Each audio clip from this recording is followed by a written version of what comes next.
Bonjour à toutes et à tous, ravi de vous retrouver pour un nouvel épisode de Chef d'entreprise, le format du vendredi où l'on explore les trajectoires entrepreneuriales qui façonnent notre gastronomie. Aujourd'hui, on reçoit une dirigeante qui incarne parfaitement ce mouvement dont on parle de plus en plus dans la restauration, parfois à tort, parfois avec méfiance. Ces entrepreneurs venus d'ailleurs, ceux qui ont fait une école de commerce, on pourrait dire ces néo-restaurateurs, qui sont pas nés dans une cuisine, comme ces chefs qui ont embrassé la profession à 14 ans, souvent par défaut d'ailleurs. Non, on se parle donc de ces jeunes chefs d'entreprise qui ont choisi la restauration par désir, par engagement, par goût du risque un peu, par passion surtout, et qui donc arrivent dans le milieu pour faire à leur manière. Alors aujourd'hui, on a rendez-vous avec Juliette Cerdan. Elle est à la tête avec son associé Kevin Caradoc du groupe Brasserie à la mode. Rosie, Rosilou et bientôt Rosie Jolie et Bigoudi, voici les adresses parisiennes d'un jeune groupe énergique. Des lieux vivants, accessibles, chaleureux, qui réinventent, on pourrait dire, la brasserie française sans nostalgie ni pastiche, mais avec une obsession, le client, le produit et la durée. Et comme je vous le disais, Juliette aurait pu faire carrière ailleurs, prépa, HEC, finance, banque d'affaires, voilà en gros la ligne de départ, mais à un moment, elle a bifurqué. Et ce pas de côté, il l'a amené chez Big Mama, au tout premier jour de l'aventure. Une école de terrain, du détail, de l'exigence, de l'énergie collective, de l'envie surtout. Une aventure entrepreneuriale hors du commun, forcément, où on se lance chaque jour un nouveau défi, où l'on essaye, où l'on donne le meilleur dans tout ce qu'on tente. Une étincelle fondatrice, en tout cas, qu'elle va nous raconter. Dans cet épisode, on parle de choix, de conscience, de prix juste évidemment, de volume, du client d'abord, de durée, mais aussi de racines, de nourriture comme mémoire, de transmission et de cette idée simple mais radicale, on ne triche pas longtemps en restauration. Je m'appelle David Ordonneau, vous écoutez le podcast Chef, format chef d'entreprise. Voici le parcours d'une femme qui a choisi la difficulté non par goût du combat mais par fidélité à ce qui pour elle fait sens. Voici l'histoire de Juliette Cerdan.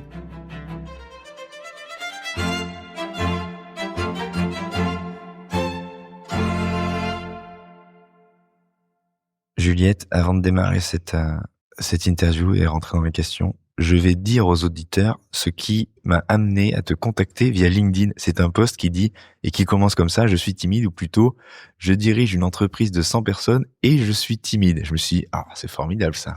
Il va falloir nous raconter ça. Alors, on se parle en l'occurrence des brasseries à la mode. Est-ce que tu peux, avant de nous raconter ton histoire, prendre une photo et nous raconter ce qu'on voit sur la photo? Brasserie à la mode aujourd'hui, c'est quoi? Est-ce que tu peux en parler et le présenter aux auditeurs, aux auditrices? Oui, bien sûr. Alors, Brasserie à la mode aujourd'hui, c'est 2 restos qui sont existants, 2 brasseries à Paris. Il y en a une qui est à Bastille, c'est la première, elle s'appelle Brasserie Rosie. C'est un lieu qu'on a pensé comme une brasserie un peu hors du temps. On a toujours notre ambition. Donc, je dis notre, c'est parce que j'ai un associé qui s'appelle Kevin. Quand on a monté ce projet il y a maintenant 6 ans, même 8 ans en fait. Mais quand on a ouvert Rosie, c'était à 6 ans. Et l'idée, ça a toujours été de se dire, on veut dépoussiérer un peu le monde de la brasserie et faire des lieux intemporels. On se dit, en fait, cet endroit-là, il était là il y a 10 ans et il sera là encore dans 10 ans. Ce qui est un peu paradoxal parfois avec notre nom, parce qu'on s'appelle Brasserie à la mode, mais en fait, on va être à la mode, mais pas tant que ça. On a toujours voulu faire un truc vraiment qui dure. Donc, la Brasserie Rosie, c'est notre premier établissement. La deuxième s'appelle Brasserie Rosilot. Elle est sur les grands boulevards. Donc, à chaque fois, on a un thème qui est donc la brasserie française, qu'on accommode toujours un peu. La première, on s'est beaucoup inspiré de du quartier dans lequel on était, qui est un quartier d'artisans, le Faubourg Saint-Antoine. Donc, dans la déco, c'est très marqué par ça, etc. On voulait pas faire un pastiche de fausse brasserie. C'était pas du tout notre ambition. Donc, c'est remettre au goût du jour des plats un peu anciens, offrir le meilleur rapport qualité-prix possible. C'est vraiment notre angle principal, c'est de se dire, montrer qu'on peut faire de la bonne cuisine française accessible et qu'on n'a pas besoin d'aller dans des restaurants étoilés pour forcément célébrer la gastronomie française.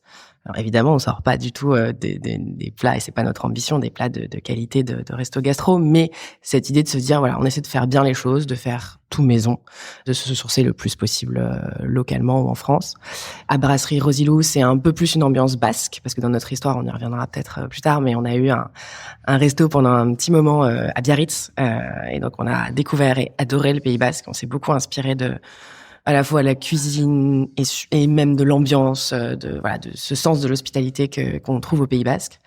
Et aujourd'hui, ce qui est assez marrant, c'est qu'on a un énorme bébé qui est en train de sortir, là, qui va sortir dans quelques mois, dans le 16e. Donc, on change un peu de quartier, d'ambiance.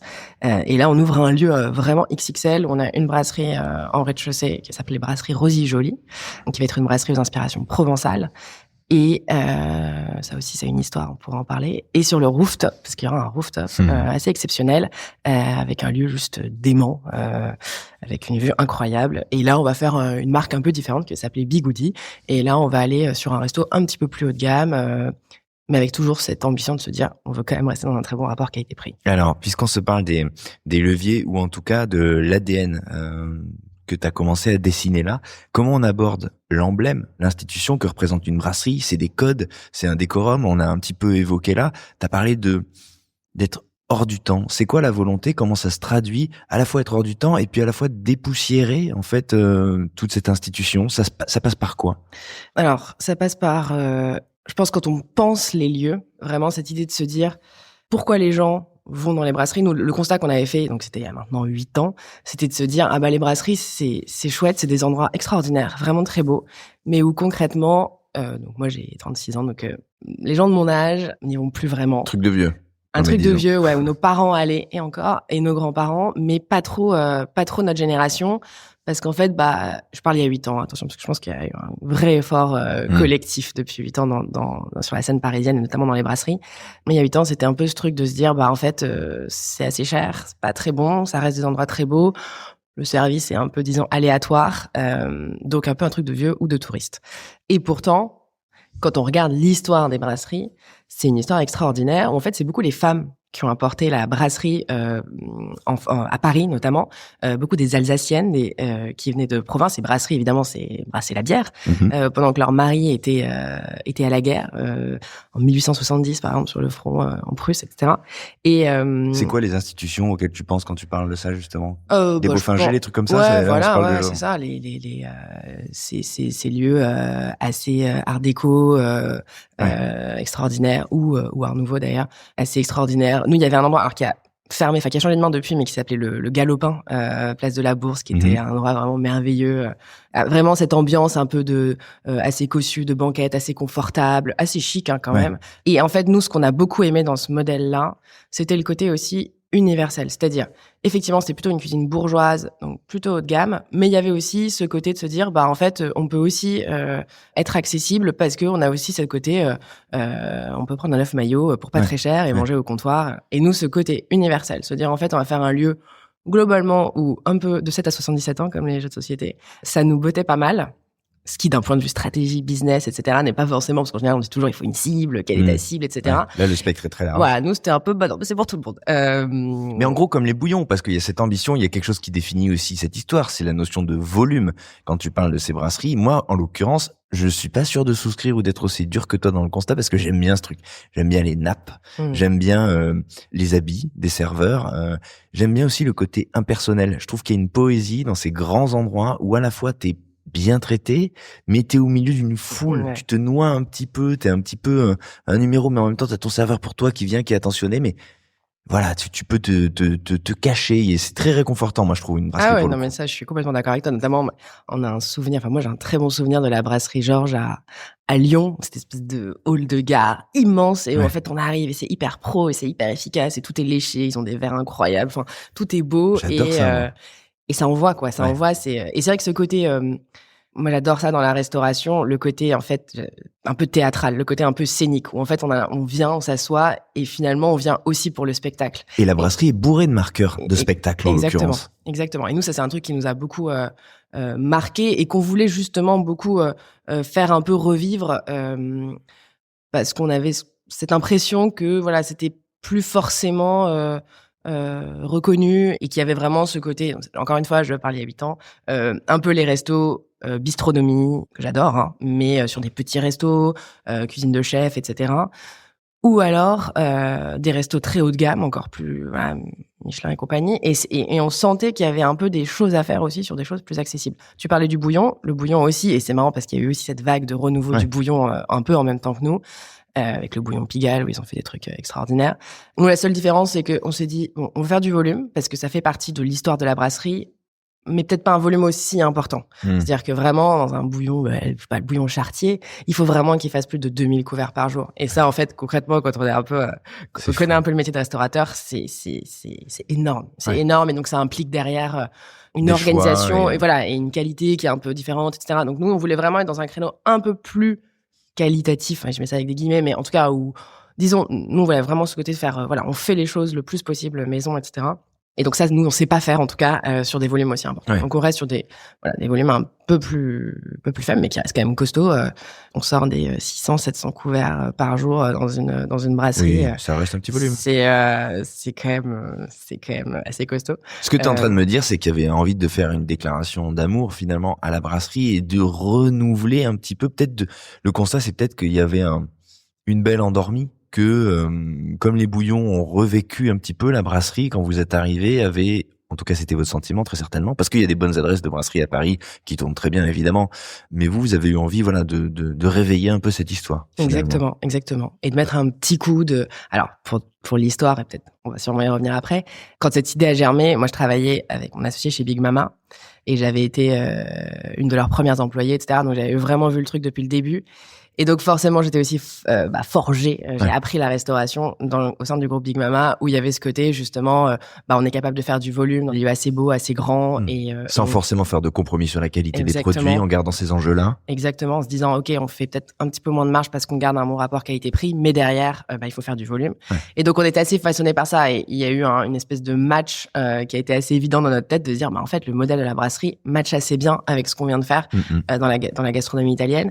Et avec ce constat de se dire, du coup, on bossait avec beaucoup d'Italiens, mon associé à moitié italien.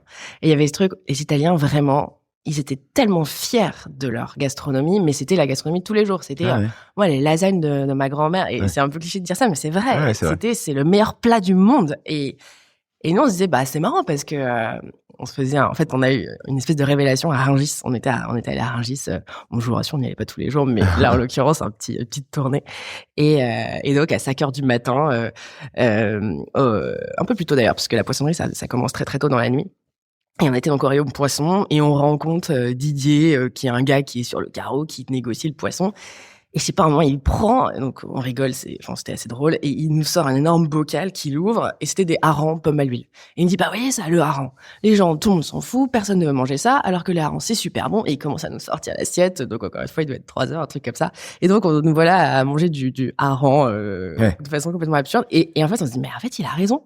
Il a raison, c'est vrai que ce genre de plats, qui sont des plats qui étaient dans le quotidien des gens, ont été oubliés. Inamovibles des cartes, Exactement. Sur certaines cartes, et des brasseries notamment. Hareng pomme à l'huile, base. Exactement. Et ce truc-là, pourquoi on n'est pas un peu plus fiers? Pourquoi on se dit pas, mais en fait, c'est cool, quoi. Et c'est un emblème, comme les Italiens, avec leurs lasagnes, les lasagnes de la nonna. Exactement. Et donc, on s'est dit, humblement, on va essayer à notre échelle de peut-être, porter ce projet-là, de se dire, réhabiliter un petit peu des plats en ajoutant un petit twist, un peu de modernité, même si, encore une fois, toute la leçon, moi, de ma vie depuis que je monte des restos, c'est vraiment l'humilité de se dire qu'en fait, on va pas réinventer la poudre. On arrive, globalement, les gens qui bossent dans la restauration savent faire. Et ils ont déjà essayé plein de choses. Donc oui, depuis, je pense, une dizaine d'années, notamment porté par Big Mama, il y a une espèce de gamme de renouveau. Il y a plein de choses qui se sont faites et c'est génial. Il y a plein de gens qui sont venus à la restauration. Et qui font du bien aussi à ce secteur, parce que ça rafraîchit, ça remet en cause des habitudes. Quand tu parles d'un truc, et on va y venir, il va falloir qu'on remonte le film, et on viendra à parler de ça à la fin. Quand tu dis, en fait, on veut pas renier sur la qualité, peut-être qu'il faut faire plus de marge, mais donc du coup, il faut faire plus de volume, mais déjà juste se dire, on va arrêter de courir après des grandes marges. Déjà, c'est un autre logiciel. Déjà, c'est une manière d'aborder le métier différemment. Et peut-être qu'il y a plein de restaurateurs ou plein de chefs qui ont parfois un petit peu poussé le truc un peu trop loin et finalement nuit à leur propre business en voulant marger trop ou de manière décorrélée par rapport à ce qu'ils proposaient. Oui, je pense qu'en fait, c'est un business qui est assez difficile où effectivement, le moindre point de marge est vraiment à obtenir d'arrache-pied. On a commencé, en fait, on a eu que des crises depuis qu'on a commencé. On a ouvert le 31 décembre 2019. Donc, 2 mois plus tard, enfermé pour le Covid. Donc, en fait, vraiment, on a connu que des crises. Et donc, de trucs de se dire, c'est dur, quoi. C'est dur. Et vraiment, chaque point de marge est obtenu à la sueur du front. Et en fait, c'est pas tant mon front que celui de tous mes employés qui sont extraordinaires et qui travaillent vraiment d'arrache-pied. Et c'est vraiment des métiers très difficiles. Et donc, je pense qu'effectivement, ce qu'ont apporté des Victor et Tigrane, et c'est un peu donc de Big Mama, c'est un peu cet esprit de se dire, et je le dis en anglais parce que je pense que c'est un peu un truc d'une vision de l'hospitalité anglo-saxonne, c'est client first. On pense au client en premier. Ouais. Et c'est vrai que ça, je dis pas que ça y était pas avant parce que je pense que c'est faux, mais nous, en tout cas, ça a été un peu une révélation pour nous de se dire, voilà, essayer de penser en premier au client. Quand on fixe nos prix, c'est pas combien ça me coûte, donc je fais fois X et voilà mon prix de vente. C'est plutôt de se dire, en fait, je suis un client au restaurant, et ben combien je suis prêt à accepter de payer mon œuf mayo, ma saucisse purée, et voilà. Et donc, essayer vraiment de réfléchir dans ce sens-là. C'est difficile, on n'y arrive pas toujours, parce qu'il y a un moment, il y a la réalité des chiffres qui fait que, en fait, nous, on se bat depuis 8 ans pour garder des prix les plus bas possibles. Notre saucisse purée, elle est encore aujourd'hui à 13 €.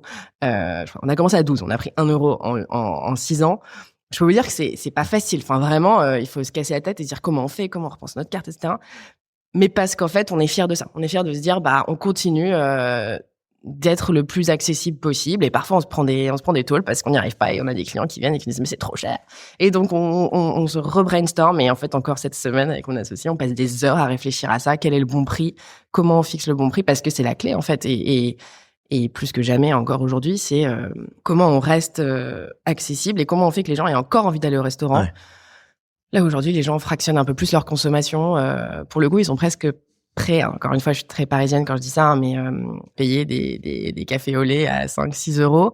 Mais c'est vrai qu'on sent que nous, ils font un peu attention parce qu'ils fractionnent un peu plus peut-être leur pouvoir d'achat. Et donc, sur l'expérience du restaurant, comment on fait pour que ils en aient le plus possible, qu'ils soient le plus content possible, avec cette espèce de fierté. Enfin, nous, nos fiertés, c'est de se dire à la fin, quand ils arrivent et qu'ils voient l'addition, mais ils ont pas oublié un truc sur l'addition. C'est ça, quoi.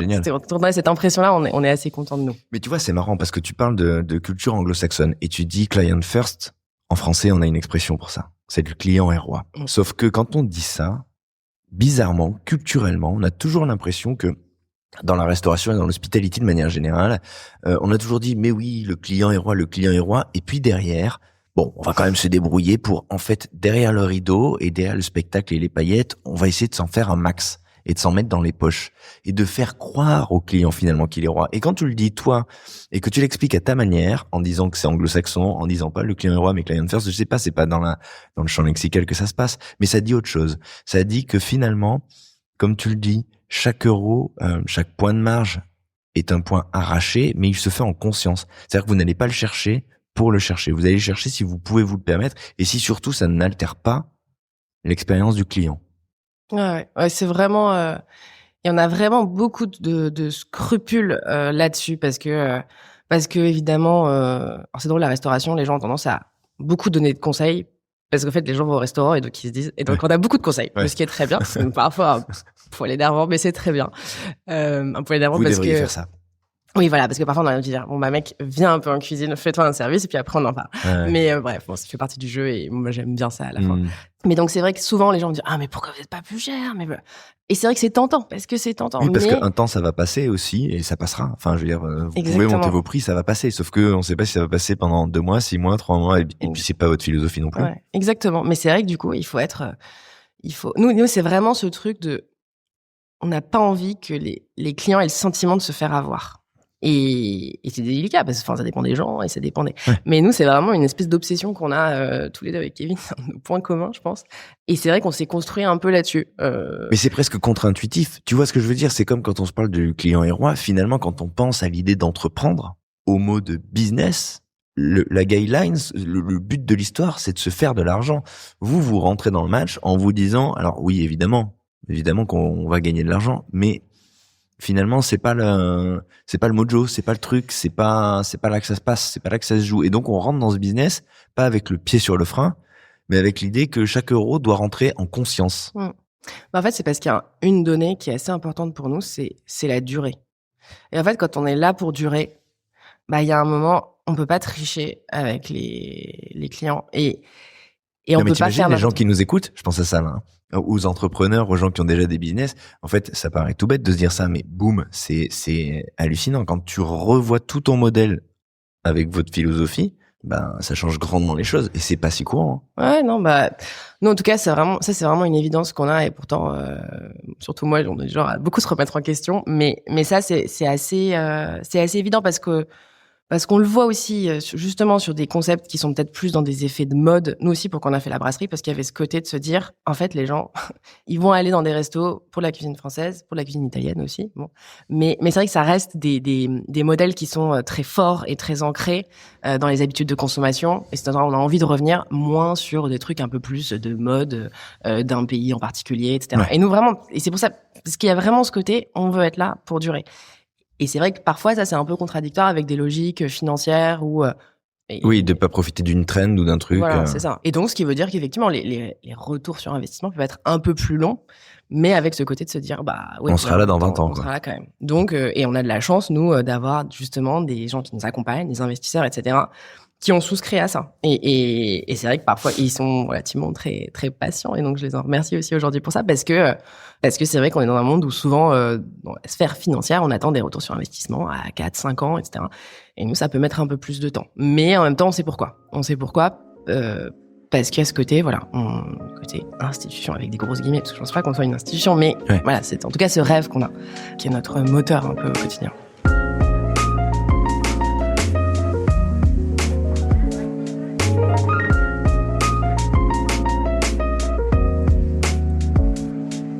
Il faut qu'on remonte le fil, parce que c'est l'ADN en l'occurrence de ce podcast, il faut qu'on comprenne comment t'en es arrivé là et comment t'as façonné toutes ces valeurs.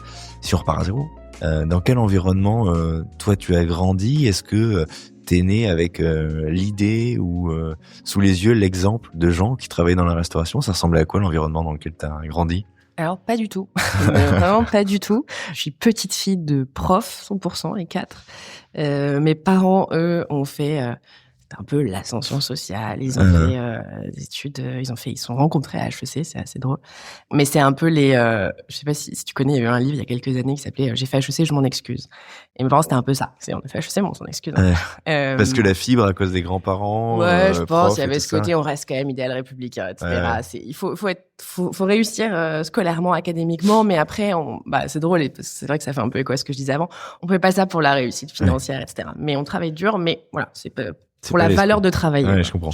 Donc mes parents bossaient dans les médias. Et donc oui, non, aucun lien vraiment avec la nourriture. Quel genre de médias? Ma mère dans le cinéma. D'accord. Canal+, et après beaucoup dans le cinéma. Mon père, il faisait de la communication dans les journaux, Libération, Le Monde, etc. Ok. Et en fait, mon lien, je pense, avec la restauration, c'est avant tout un lien avec la cuisine. Et c'est un lien avec, alors ça c'est plutôt du côté de mon père, parce que du côté de ma mère, surtout de ma mère, la cuisine, c'est essentiellement un truc fonctionnel. Il faut manger parce qu'il faut manger comme il faut dormir. Et voilà. Et si elle pouvait si elle pouvait s'en passer, elle pouvait prendre des pilules pour manger, c'était top. Ouais, c'était drôle parce que moi, à l'inverse, je me suis forgé tous mes souvenirs. Et souvent, on en rigole avec ma famille, mes amis. C'est que moi, j'associe toujours mes souvenirs à un souvenir gustatif. Ouais. Surtout quand je suis enfant. C'est, ah oui, mais je me souviens, on avait mangé ce truc-là, etc. Avec parfois des souvenirs très, très précis. Parce qu'il y a une émotion autour de la nourriture qui est fort chez moi. Et il y a une fibre côté paternel plus développée sur la nourriture. Exactement. Donc, quand ma mère allait au Festival de Cannes et mangeait dans des trucs incroyables, ma première question, c'était, qu'est-ce que t'as mangé? Et elle oubliait à chaque fois. Et moi, je comprends pas. Et à l'inverse, mon père, lui, alors c'est plus la lignée familiale où c'est une famille pied noir qui vient d'Algérie, avant ça d'Espagne. Et en fait, la nourriture a vraiment une fonction symbolique, quoi. C'est le truc, il fallait toujours qu'il y ait énormément à manger. Ouais. Et ça raconte une histoire. Et moi, je pense que ça vient de là, vraiment, mon amour de la cuisine. C'est, en fait, ça me ramène un peu à une histoire et j'ai l'impression par la cuisine, j'ai l'impression d'avoir connu l'enfance de mon père en Algérie. Pourquoi? Parce qu'on se parle de culture, on se parle de produits, on se parle de manière. Ouais, de recettes, beaucoup c'est marrant, on a un groupe familial, les trucs WhatsApp avec toute la famille, il s'appelle Famille et Migas. Et Migas, c'est un plat traditionnel pied noir, mais en fait espagnol à la base, qui est une espèce à base aujourd'hui de couscous, mais à la base c'est un mie de pain, un plat de pauvre, un peu doré avec beaucoup d'huile et de la saucisse, du boudin, des saucisses un peu qu'on fait justement dans le sud, etc. Donc c'est un plat hyper riche et ce plat-là est complètement, est hyper important dans la famille. Et tous les ans, aujourd'hui c'est mon père, c'est plus mes grands-parents, mais c'est mon père qui le prépare. Le lendemain de Noël, le 26. Cette année on n'y a pas échappé. C'est toujours une espèce de. C'est le rendez-vous. Voilà, c'est un rendez-vous. Et encore une fois, très scénographique. On mange les migas.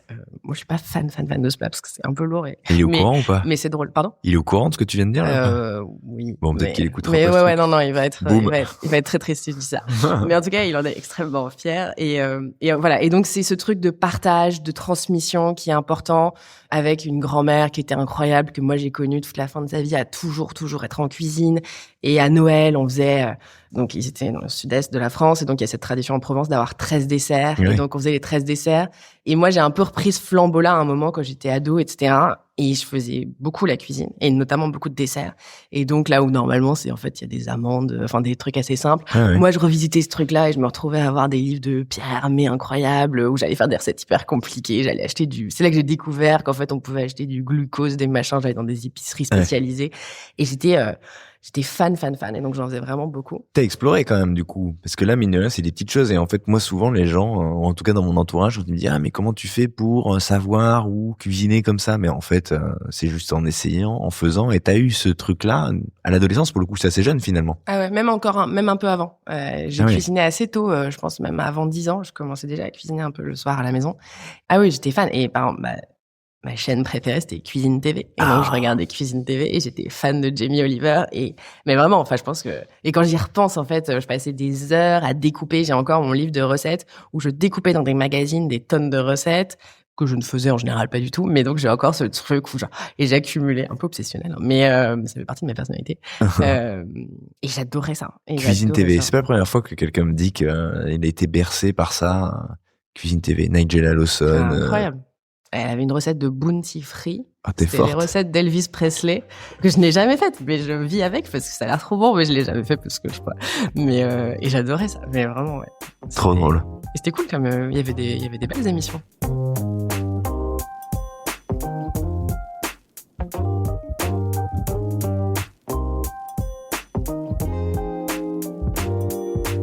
Est-ce que tu avais une projection? Parce que là, on sent que c'est une place importante, mais quotidienne, une histoire de lien aussi, familiale. C'était quoi la projection professionnelle? Comment ça se passait à l'école? Et qu'est-ce que tu te voyais faire à un âge où justement on nous le demande tout le temps? Qu'est-ce que tu veux faire plus tard? Ouais. Moi, c'est drôle parce que... Donc effectivement, j'adorais ça et j'étais une très bonne élève. Et c'est drôle parce que j'écoutais un peu l'épisode d'Adrien Cachot tout à l'heure où justement lui dit que il aimait pas l'école. Enfin, il aimait pas l'école. Bon, moi, en fait, oui, moi, j'aimais l'école et j'étais très forte. Enfin, vraiment, j'étais là. C'était toi, t'étais la première de la classe. Ouais, c'était moi. Et je travaillais et voilà. Et c'était moi. Donc, en fait, la question s'est un petit peu posée quand même. Le truc de se dire, je pourrais faire un CAP pâtisserie. Ah ouais. On était allé voir le pâtissier qui était à côté de chez moi, dans le 12e, à Paris. Ah d'accord, ça c'est rare pour le coup, parce que ce que tu pointes du doigt là, c'est que culturellement, quand on est bon à l'école, en général, on n'envisage pas ça pour nous, les métiers de l'artisanat, les métiers de la main, en l'occurrence la cuisine. Un peu plus maintenant qu'à une certaine époque. Exactement. Moi, je pense que mes parents ont senti que, et surtout mon père, parce que du coup, il aimait bien ça. Je pense qu'il a senti qu'il y avait un vrai attrait. Même, ouais. Après, bon, ça a été très courant et très vite, on est revenu parce qu'il y avait aussi ce côté, justement, excellence académique. Donc, en fait, et même moi, je me suis un peu fermé cette porte un peu naturellement, je pense. Bon, j'aime bien, mais en fait, je vais quand même continuer mes études et très classique et très scolaire, entre guillemets. Donc, voilà, ça a été comme... quand même un truc qui à un moment était très fort et puis après c'était un peu redescendu justement parce qu'après j'ai fait une prépa, etc. Je bossais beaucoup, donc il y a un moment on n'a plus de place pour et alors c'était quoi les études? Donc moi j'ai fait une prépa d'école de commerce. Je me suis retrouvée à HEC comme mes parents, mais en fait c'est assez drôle parce que quand je suis arrivée à HEC, moi ça m'a pas du tout plu et j'ai eu un peu un choc. Parce qu'en fait, moi, j'avais bossé pendant 2 ans. J'étais en prépa à Louis le Grand, donc qui est une prépa très prestigieuse à Paris et ce sont des moments hyper difficiles, mais en même temps, on idéalise toujours un peu avec le recul. Mais moi, j'ai adoré ces moments-là qui étaient très durs, mais qui étaient une espèce d'investissement intellectuel très fort et d'espèce d'ouverture au monde incroyable où en fait, on se retrouve voilà, on est vraiment dans un monde intellectuel tellement stimulant. En fait, je m'étais pas trop préparée à ce qu'il y avait après. Et donc, j'étais vraiment dans ce truc de, on faisait des maths. Et moi, j'aimais bien faire des maths et réfléchir aux théorèmes, aux trucs, essayer de comprendre. La culture G, j'adorais. Notre prof, elle nous emmenait à l'opéra. On découvrait des trucs. Parce que c'est ça, la prépa. Les gens se le figurent pas forcément, tu vois, parce qu'il y a une caricature autour d'HEC. Mais ce que tu dis là, c'est vrai. C'est que ces quelques années, 2 en l'occurrence en général, elles sont faites pour avoir un rapport au savoir exacerbé. Enfin, c'est un truc formidable à vivre. Ouais. intellectuellement. Bien sûr. Après, bon, il y a des gens qui le vivent très très mal parce que effectivement, ça peut être assez violent. Ouais. Et, Parce que c'est très, enfin, c'est dense. parce C'est que plus c'est que dense, parce qu'il y a de la compétition, parce qu'il y a du stress, parce Ouais. que parce qu'en fait, il faut faire de la place et il y a que ça pendant 2 ans. Il y a presque que ça Ouais. dans la vie donc il y a des gens chez qui ça marche pas. Moi, je le vivais pas non plus avec le sourire tous les jours, mais disons que globalement, si quand même, c'était vraiment Intéressant. chouette. Et c'était, moi, j'ai toujours été quelqu'un d'assez intensif, quoi. Donc quand j'ai un truc, je le fais à fond. Et donc là, c'était vraiment le truc idéal pour ça. Sauf que quand on arrive en école, le spectre se réduit. Exactement. On se spécialise. Il va falloir Exactement. bosser là-dessus. Voilà. Et puis surtout, en fait, on découvre un monde où ce qu'on nous demandait comme qualité s'inverse un peu. Et tout d'un coup, en fait, il faut là, tout d'un coup, développer à fond les compétences sociales, être dans la construction de soi beaucoup plus, dans le relationnel, faire la fête. Et ce qui était vraiment un truc qu'on faisait pas du tout pendant 2 ans. Et moi, j'étais pas prête à ça. Enfin, vraiment, je m'étais pas du tout projetée. Mes parents m'avaient donné quelques avertissements, mais j'avais pas trop écouté, j'avais pas compris. Et donc, en fait, j'ai débarqué là-dedans. Et bon, il m'a rien arrivé de terrible. J'ai pas eu de bisutage horrible, etc. Ouais. Mais il y a une espèce je l'ai vécu comme une espèce Ça matchait pas. un peu d'agression, quoi. Ouais. ouais. En fait, je pensais pas que c'était comme ça. Et donc, je me suis un peu renfermée. Et ça, c'est assez intime. En fait, j'ai commencé à être anorexique. Et j'en parle parce que il y a un lien avec la nourriture qui est fort. Bien sûr, bien sûr. Et donc, voilà, tout d'un coup, assez vite, et pas très longtemps, ça a pas duré très longtemps, mais récemment, j'ai un peu arrêté de manger, en fait. Ouais. Et donc, chez moi, c'est fort parce que moi qui ai un lien si important à la nourriture et qui avait forgé ma vie avant ça, c'était quand même un truc assez Énorme signal, en tout cas. strong, exactement. Ouais. Et en fait, ce qui m'a permis de m'en sortir, etc., c'est qu'à un moment, j'ai eu beaucoup d'aide autour de moi, etc., de bienveillance. Et à un moment, je me suis dit, bon, je vais peut-être faire une petite pause avec HEC. Et en fait, je vais faire un peu un stage. J'ai un peu envie de voir la vraie vie, quoi, de me confronter un peu au réel, un peu différemment. Et qu'est-ce qui est venu en tête? Je me souviens très bien d'avoir une discussion avec mes parents à ce moment-là. Et on s'est dit, en fait, moi, j'aime bien la restauration. Et donc là, j'ai fait mon premier stage dans des restos. Je me suis retrouvée dans une jeune chaîne de restos à vin qui n'existe plus aujourd'hui, qui s'appelait Le Vin qui danse, avec des gens super, qui avaient un profil un peu comme moi, école de commerce, qui étaient un peu plus âgés, qui avaient lancé leur truc, qui marchait bien, c'était des petits restos. Et donc, j'ai découvert ce milieu-là à ce moment-là. Je leur ai écrit un peu, coucou, je veux bien faire un stage avec vous. Et ils ont été super. Et je me suis retrouvée à faire du marketing, des trucs un peu marrants. Et puis, en fait, assez vite, à faire des services en cuisine. Avec le chef à l'époque, Thibaut, qui m'avait accueilli dans sa cuisine et à me retrouver, et petite veste et tout. Et en fait, j'avais adoré ça. C'était pas le cœur de mon stage, mais je l'avais fait un peu. Et en fait, ça a été vraiment une vertu thérapeutique. C'est-à-dire, ça m'a aidé à guérir. Ouais. Et donc là, j'ai eu, le premier un petit peu, le premier rapport avec la restauration, que j'ai trouvé assez fascinant, qui était hyper marrant, où je me réalisais, quoi. Il y avait un truc super. Donc ça, j'ai beaucoup aimé. J'ai fait ça, c'était un petit stage. Après, j'ai repris les études, ça allait mieux. Bon, j'ai fait d'autres trucs, etc. Tu sais, il y a un truc qui est marrant, c'est que quand j'enregistre un épisode, il y a toujours un moment à partir duquel, dans l'enregistrement, je me dis « Ah je sais pourquoi je suis venu. Et je suis content à partir de là que cet épisode existe. » C'est ce moment-là qu'on vient de vivre. Parce que j'entends beaucoup et on lit beaucoup dans la presse, on entend beaucoup des gens de la restauration, du milieu, des professionnels, des chefs même parfois, qui disent oui, moi je viens pas d'HEC, moi je suis pas un mec qui vient d'une école de commerce, moi je suis un vrai de la restauration. À ce stade, si on te prend aujourd'hui en photo et qu'on se dit c'est qui cette fille, c'est une entrepreneuse de la food qui a fait HEC. Et je sais qu'il y a des gens qui vont dire voilà encore. À ce stade de l'épisode, je pense que tout le monde va se dire non, en fait. Et son rapport à la nourriture et son envie, elle est elle est sincère, elle est authentique. Et c'est la preuve qu'on peut venir par ailleurs avec une autre forme de compétence et arriver sincèrement dans ce milieu et bien le faire. Donc je suis trop content de cette histoire parce que on voit vraiment comment la nourriture et la manière dont elle traduit en fait une envie a pris sa place très vite, très tôt, très jeune chez toi. Ouais, et c'est vrai que si je suis tout à fait honnête, dans cette vague de tous les gens qui ont fait HEC et autres et qui arrivent à la restauration, parfois je suis là, et c'est vrai que j'ai un peu ce truc de se dire mais moi aussi je le pense en fait. C'est un peu fake et c'est un peu en fait c'est drôle parce que quand on regarde les parcours, c'est jamais aussi simple que ça. Et qu'en fait, je pense qu'on vient pas non plus dans ce milieu-là par hasard. Et c'est tellement dur que bien sûr que non, on n'y arrive pas en se disant je vais faire des millions ou tranquille, j'ai un concept, ça va marcher. Non. Exactement. Et je pense que, en tout cas, les gens qui restent, qui viennent et qui restent, il y a toujours il y a des gens qui viennent et qui en fait se rendent compte que c'est pas si marrant que ça et que c'est peut-être mieux de faire autre chose, même si dans tous les secteurs, j'imagine qu'il y a toujours une réalité qui est autre que celle qu'on a projetée, mais particulièrement dans la restauration où c'est vrai que, en fait, un resto, c'est un lieu de vie. Il y a ce truc de famille, un peu de commun. Alors, j'aime pas trop dire famille parce que, en fait, si, j'aime. C'est pas facile à assumer quand on est entrepreneur, cette idée-là. Ouais. C'est un peu ambivalent. Ouais, nous, voilà, nous, en fait, on a eu, et ça a été une des grandes leçons qu'on a eues dans l'histoire des brasseries à la mode, c'est que on a une vision très famille au début. Et vraiment, on était tous très proches, on connaissait tout le monde, il y en a qui venaient avec moi, c'est le noyau de départ. Dans la famille, etc. Et en fait, il y a un moment, quand on grossit un peu, il faut apprendre à se détacher de ça. Et nous, concrètement, moi, c'est des moments, je m'en souviens très bien, c'était un peu traumatique, un peu un truc de ah ouais, en fait non, c'est pas une famille. Bon, et ça nous poursuit parce qu'on a toujours des moments où on a tendance à un peu trop s'attacher aux gens. Et il faut faire attention à ça, de garder des bases un peu saines aussi parce que sinon c'est trop dur, quoi. Ah, bien sûr. Mais ça crée des abus. C'est un truc à apprendre sur le fil et au fur et à mesure de l'histoire. Comment tu vas passer le cap de ces études-là? On a vu qu'il y avait cette première approche. Quelque part, il y a une petite étincelle qui a eu lieu. Qu'est-ce qui se passe ensuite? Est-ce que tu vas enchaîner tout de suite non, je remets une pièce dans la machine du côté académique. Je me lance dans un double diplôme avec l'ENSAE, qui est une école de statistique. Donc, j'ai un diplôme de statisticienne. Mais attends, tes parents n'avaient rien demandé, non? Non, je repars dans un truc finance, machin, assez strong, mais qui me permet aussi de me réconcilier un peu avec ce que je faisais. Donc, c'est plutôt cool. Bravo. Je prends un peu mon temps. J'ai la chance de pouvoir prendre mon temps à ce moment-là. Et en fait, l'étape d'après, alors le parcours est rigolo parce que je fais un stage souvent dans ces trucs il y a ce truc d'excellence qui est un peu dans mes valeurs.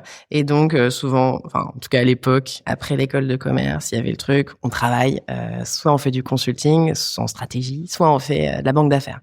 Moi, je commence un stage en banque d'affaires, JP Morgan, pour pas la nommer, donc banque française, banque américaine ultra prestigieuse. À Paris, c'est Place Vendôme. J'ai des étoiles plein les yeux quand j'y vais.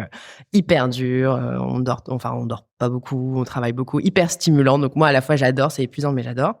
On finit ce stage-là, ils me disent reviens travailler chez nous, etc. Donc je suis en année de césure. Et deuxième stage, je recommence un truc pareil, conseil en stratégie, machin. Puis en fait, au bout d'un moment, ça me plaît pas trop. Je me dis non, mais en fait, peut-être faire autre chose. Donc j'arrête. Et c'est à ce moment-là que je repense à la restauration. Je pense que j'y avais pensé un peu en continu, mais là, j'y repense un peu plus. Je me dis voilà, j'ai un peu de temps, je peux faire vraiment ce qui me fait plaisir. Qu'est-ce que j'ai envie de faire? Je réfléchis à 2-3 trucs, je me lance un peu dans des petites choses, réhabiliter un peu une marque qu'on avait dans ma famille d'un ancien bonbon, d'une marque de bonbons qui s'appelait Coco Boer, pour les aider un peu à le relancer. Ben non, c'est pas rien, quoi. Ouais. Bon, après, moi, à ce moment-là, je travaille un peu dessus, c'est rigolo. Je vois de loin ce que commencent à lancer Victor et Tigrane avec Big Mama. Ils ont vraiment pas fait grand-chose. Ils ont lancé un petit truc à HEC, une cafétéria. Ils ont commencé un peu à se lancer et tout. Et j'écris vraiment complètement par hasard. Je les connaissais pas, mais je trouve le mail de Victor. Je lui écris, il me répond tout de suite. On se rend compte, bon, super, pas grand-chose à te proposer, mais vas-y, je garde ton nom en tête. Et peut-être 3 semaines plus tard, il m'appelle, Juliette, viens nous rejoindre. Dans 1 mois, on ouvre un resto à Gordes, dans le Luberon. Viens. Donc, je dis, ok. Et donc, me voilà lancée dans cette aventure assez extraordinaire. Donc, c'était leur premier resto qui a été un resto éphémère dans le Luberon, à Gordes, où ils avaient cette opportunité via un de leurs investisseurs. Et donc, on débarque là-bas, un vieux resto un peu moche, un peu pourri. On fait quelques travaux très, très, très à l'arrache. On se retrouve avec, là, ils commençaient, en fait, ils avaient l'idée de se dire, on va avoir que des Italiens. Donc, il y a plein d'Italiens qui débarquent, il faut les loger, il faut organiser toute cette logistique. Et moi, je suis un peu leur bras droit, quoi. Je fais un peu... Et on débarque, on lance ce resto vraiment à l'arrache, mais avec cette espèce d'émulation d'ouverture de resto qui est toujours un moment extraordinaire. Mais attends, raconte-nous, parce que toi, concrètement, parce que là, on se parle de moments où on a les mains vraiment dans la pâte pour le coup. Là, tu fais quoi, toi, à ce moment-là, dans cette histoire? À ce moment-là, tout. Non, je veux pas tout parce que on était une équipe, mais je fais quand même beaucoup de choses. C'est-à-dire que je pense que pendant le stage, je n'ai pas pris de repos. J'ai dû m'arrêter un dimanche. Je travaillais tout le temps. Ouais, j'étais en stage. Je travaillais tout le temps. Alors j'étais pas obligée à ça du tout. Mais je sais pas, j'étais passionnée. J'adorais ça. Ouais, voilà. Il y avait une énergie folle. Et en fait, c'est vraiment, parce que Big Mama, on en parle toujours comme, je pense que beaucoup de gens en parlent avec des étoiles dans les yeux. Et pour l'avoir vécu de l'intérieur, en plus dans les moments clés du début, c'est qu'ils ont eu cette force extraordinaire de créer un entrain chez les employés qui était incroyable. C'est-à-dire qu'en fait, on y était et il y avait une espèce de cause, quoi. C'était la cause Big Mama, c'était une ONG.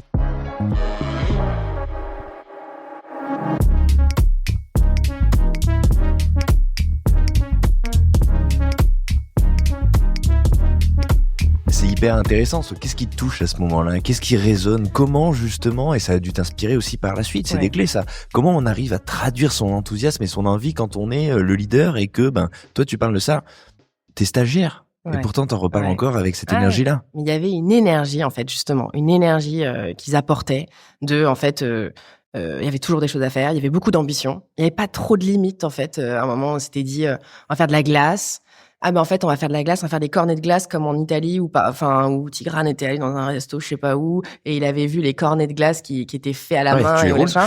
Et donc vas-y Juliette achète les trucs, donc là on se plonge là-dedans et à chaque fois c'était en fait un nouveau sujet, on se plonge dedans, il faut devenir un maître de sujet en 3 jours et trouver les solutions et les apporter et donc on achète des trucs pour faire les cornets à glace et on se retrouve à acheter et à faire ça, à tenter de faire ça. Bon en l'occurrence celui-là c'était un échec, j'aime passer à autre chose. C'est pas vrai. Mais voilà à chaque fois c'était après il y a ce petit truc et on le roule et tout. Et en fait, il était là, il disait, mais c'est l'odeur, c'est incroyable. Ils avaient toujours ce truc de dire, c'était important l'odeur, et c'est vrai. Et donc, on faisait le café. Non, mais à l'époque, on faisait tout. Donc, on faisait, genre quoi? On avait un torréfacteur. Ah ouais. Et donc, il fallait faire, c'était un vieux torréfacteur un peu pourri, et donc, il fallait le sortir, et en fait, ça cramait, le café était pas du tout bon. Donc, c'est pareil, c'est une initiative qui a pas duré très longtemps, mais c'était drôle, parce qu'en fait, on essayait. Et je me souviens toujours de Victor qui m'avait dit ce truc de, en fait, à la fin, si on se plante, ça aurait été des belles années. Et c'est un peu une phrase qu'on se dit souvent avec Kevin, mon associé, c'est ça aurait été des belles années. C'est ce côté, en fait, évidemment qu'il y a un but derrière, évidemment qu'on a envie de réussir, évidemment. Mais en fait, c'est le chemin aussi qui compte à la fin. Et surtout dans la restauration, où globalement, avoir un restaurant, c'est n'avoir que des problèmes et de gérer que des problèmes tout le temps. Même à des endroits, à des moments où normalement, les gens ne travaillent pas. Nous, on travaille et en fait, il y a des problèmes. Et voilà, et de se dire, en fait, ouais, c'est dur, mais il y a un plaisir et il y a un truc qu'on explore qui est tellement fort que ça permet d'éteindre un peu le reste, quoi. Ce que tu découvres à ce moment-là et les ingrédients à ce stade de la recette, on se parle d'envie, on se parle d'enthousiasme, on se parle certainement aussi d'exigence, parce que quand tu décris ce truc de « allez, on n'a qu'à faire des glaces » ou « on n'a qu'à faire du café », on voit l'enthousiasme, le truc de « allez, go, j'explore en 3 jours ». Tu vois, et aussi ça, ce truc de se dire « ok, en fait, il faut itérer, il faut voir si ça marche ». On n'a pas le temps, en fait, non plus de s'y plonger, donc c'est très exigeant quand même. Ah ouais. Et puis en plus, il y avait ce niveau d'exigence de encore une fois, encore un mantra, celui-là c'était celui de Tigrane et qu'on se ressort aussi tout le temps avec Kevin, c'est quand c'est bien, c'est pas assez bien. Mais en fait, on pousse toujours plus. Donc en fait, la pizza, et on la retravaille, et les recettes, et on les refait, et on les refait. Et nous, ça c'est un truc qui nous a marqué, mais au fer rouge, et en fait encore aujourd'hui, c'est plus Kevin, mon associé, qui travaille ce qu'on appelle la DA, donc en gros l'offre qu'on fait, etc. Et en fait, le nombre d'itérations qu'on fait avant de sortir un plat, parfois ça rend dingo. Mais parce qu'en fait, on a cette ambition de se dire, on veut vraiment aller le plus loin possible. Et donc, il fallait pousser tout le temps. Et voilà, et toute l'équipe était assez soudée là-dessus. Bon, ça râlait un peu parce que du coup, ça veut dire que derrière, faut travailler plus, faut recommencer. C'est Il y a surtout le truc très compliqué de faire comprendre aux gens que c'est jamais fini. Tu vois, parce qu'il y a toujours besoin d'avoir une espèce de milestone à un moment, de se dire, ok, là, c'est bon, là, j'y suis arrivé. Et ce qui est problématique, c'est d'arriver à faire comprendre que on n'y est jamais vraiment arrivé, en fait. Ouais. Ah ouais, c'est un chemin où, en fait, on peut toujours s'améliorer. Et donc, ce sens-là du détail, c'est vraiment là que je l'ai appris et je suis tombée dedans, quoi, parce que, du coup, à partir du moment où on adhère à cette philosophie, en fait, on peut pas s'en détacher. Ouais, ça devient ta grammaire. C'est ça. Et c'est parfois un peu épuisant, hein, faut bien le noter aussi, c'est que. Non, c'est pour l'entourage. Le downside, c'est qu'en fait, c'est drainant. Enfin, il y a un moment, ça peut prendre beaucoup de ressources, donc faut un peu il faut apprendre aussi parfois un peu justement, et nous ça c'est un peu un truc qu'on a appris au fil des années, faut aussi accepter que ce soit pas parfait. Il y a un truc dans la vie de restaurateur, c'est les avis. Dans la vie de tout entrepreneur. Oui, c'est ce que j'allais dire. Oui, en fait j'ai dit ça, mais voilà. Et donc qu'est-ce qu'on fait des mauvais avis qui sont des trucs vraiment où on a envie de se jeter par la fenêtre, mais en fait faut apprendre à vivre avec aussi, apprendre à se dire bon en fait ça arrive et on peut pas être parfait partout, etc. Mais bon, avec toujours ce côté de se dire, voilà, on continue, on avance. Et il y avait ce truc assez marrant aussi de se dire qu'en fait, vraiment être orienté solution. Encore un truc un peu anglo-saxon, hein. Je l'ai pas dit en anglais, mais donc il y avait ce truc. Moi, je m'étais occupée La mozzarella, il fallait qu'elle soit la plus fraîche possible. Donc, comment on fait ça? Donc, elle va venir par camion d'Italie, j'appelle le fournisseur, etc. Mais en fait, Gordes, c'est un tout petit village et c'est une galère sans nom de livrer au resto. Donc, comment on fait pour que les 3 tonnes 5 qui rentrent dans le village? Et donc, il fallait inventer des solutions toujours pour faire en sorte qu'à la fin, ce soit dans l'assiette. Et en fait, ce qui est dingue, c'est que ça a hyper bien fonctionné, hyper vite. Et là, il y a ce facteur chance et aussi qualité, hein, mais je pense qu'il y a toujours un peu de chance aussi. Ça a très bien marché tout de suite. Attends, pardon, mais comment la mozza finit par arriver? Et en fait, il fallait qu'on trouve un deuxième transporteur qui fasse la logique du dernier kilomètre, qui trouve un truc qui coûte cher. Non, mais voilà, on se parle de ça, quoi. Ouais. On se parle d'un moment, il faut gérer un restaurant, c'est ça. À un moment, il y a un camion qui ne rentre pas dans le village, en l'occurrence Gordes, qui est un village sublime. Mais voilà, on peut pas rentrer un 3 tonnes. Donc, il faut trouver le mec qui va venir faire le truc, quoi. C'est que c'est vraiment ça, c'est pousser toujours un peu, parce que là, la tentation est très très forte de se dire, tant pis, en fait, on va prendre un gars, elle est bonne sa mozza aussi. Non, en fait, elle est pas assez bonne. Et celle qu'on voulait, c'est celle-là, et c'est celle-là qui est produite par le gars en Italie qu'on allait rencontrer, etc. Donc, on va aller chercher celle-là. Donc, c'est vraiment toujours se dire, non. Quitte à perdre un petit peu aussi, peut-être. Parce que là, pour le coup, quand on fait voilà. Exactement. Donc, il faut aussi être un peu raisonnable là-dessus, mais savoir dire stop quand c'est trop, mais voilà, savoir perdre un peu, quand même, pour satisfaire et dans cette quête de la qualité. Ce que tu dis là, c'est la petite graine dont on se parlait au début. C'est aussi d'arriver à comprendre que là, on va peut-être marger moins, mais en fait, l'effet produit, il vaut le détour, quoi. Exactement. Et là, ça a fait un peu l'effet d'une bombe. Et c'est vrai qu'il faut se replacer encore une fois. Il y a 15 ans plutôt, quand ils ont commencé, effectivement, ça. En fait, quand j'y repense, c'est sûr que la dynamique qu'ils ont posée, parce qu'ils ont vraiment eu cette approche, ils étaient beaucoup allés en Angleterre, aux US, etc., pour voir qui sont des marchés. Alors, on mange pas forcément mieux à Londres, mais il y a un côté où, encore l'hospitality, c'est un vrai business, il y a beaucoup d'argent, donc, les restos sont hyper pensés, il y a des concepts. Mais la culture, l'attitude, si les auditeurs ont l'habitude de le faire, mais si c'est pas le cas, quand on va à Londres et quand on rentre dans un restaurant, on n'est pas reçu de la même manière. Mais tout de suite, en 10 secondes, on se dit, il se passe quelque chose de différent. Juste dans la manière dont quelqu'un nous a ouvert la porte et nous a salués. Exactement. Même moi, ça, j'y pense souvent quand on va au supermarché à Londres, Tesco, machin, personne ne demande « Bonjour, comment ça va aujourd'hui ?» et après, on passe à la caisse. C'est vrai qu'il y a un sens de l'accueil qui est dingue. Et nous... quand ils ont apporté ça, avec en plus cette vibe italienne incroyable de, en fait, faut pas se poser 10 milliards de questions. À partir du moment où tu mets 10 Italiens dans un resto, ça va bien se passer.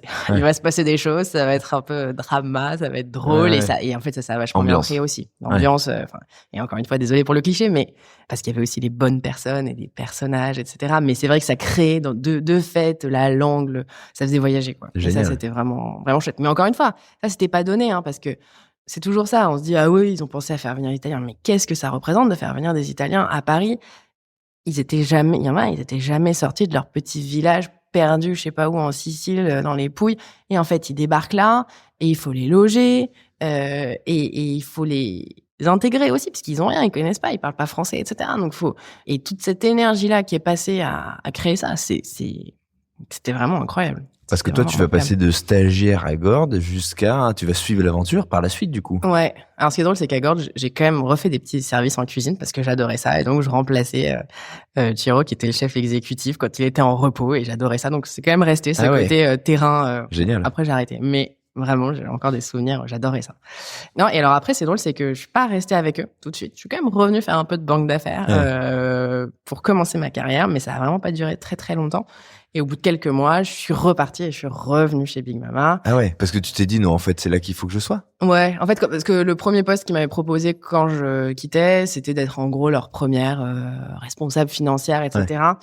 Et ça me frustrait un peu parce que c'est pas là que je m'épanouissais le plus dans la boîte.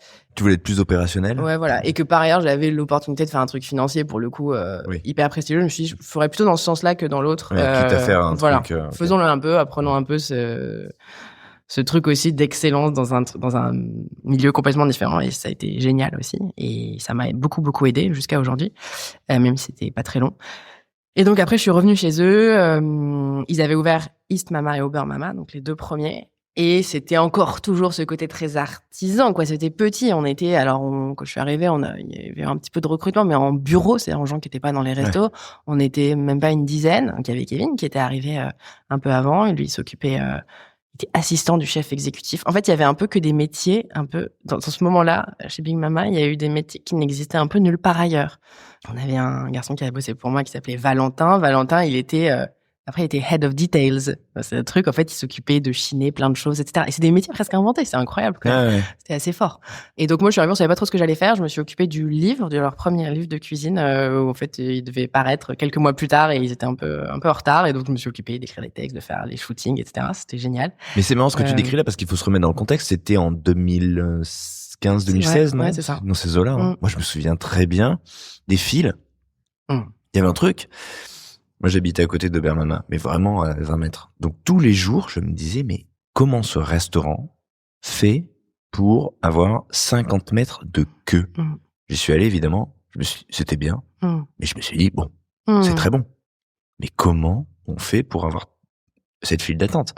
Qu'est-ce que l'engouement, dès le début, tout de suite, il a reposé sur quoi, selon toi? Alors, quand tu parles de quelqu'un qui est head of details, on comprend que il y a une démarche qui est pensée jusqu'au plus petit détail, justement. Ouais. Alors, c'est venu un tout petit peu plus tard, mais je pense qu'il y avait un truc. Encore une fois, je pense qu'il y a quand même un facteur chance, parce que, en fait, je crois que la première queue, c'est quand il y a eu, ils sont parus dans My Little Paris. Ah ouais. Et je crois que la première queue a commencé là.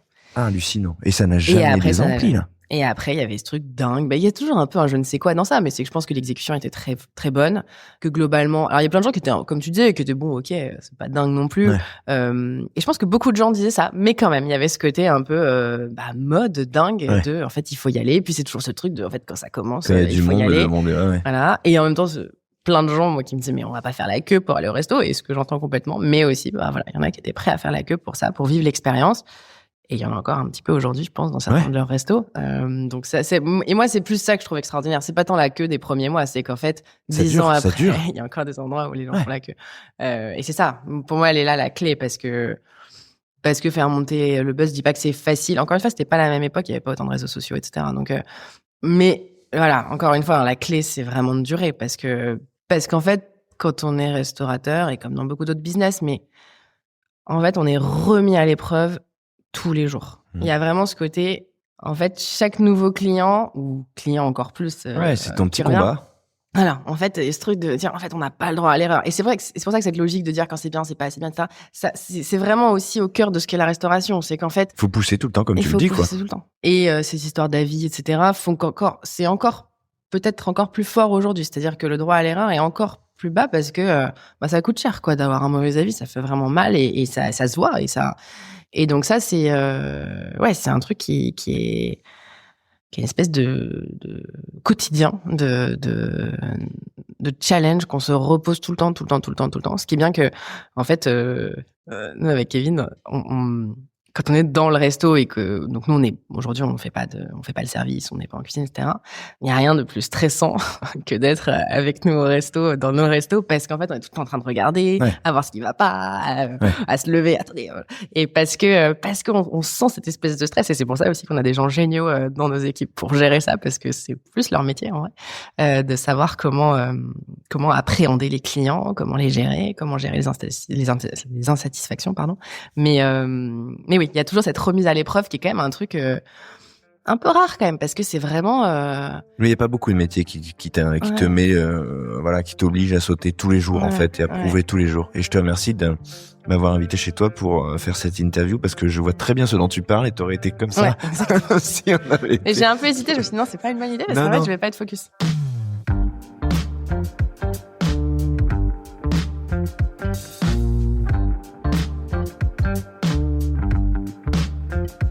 Comment tu vas traverser cette période Big Mama, et qu'est-ce que tu vas retirer, qu'est-ce que tu vas apprendre, qu'est-ce que tu vas garder de cette aventure-là?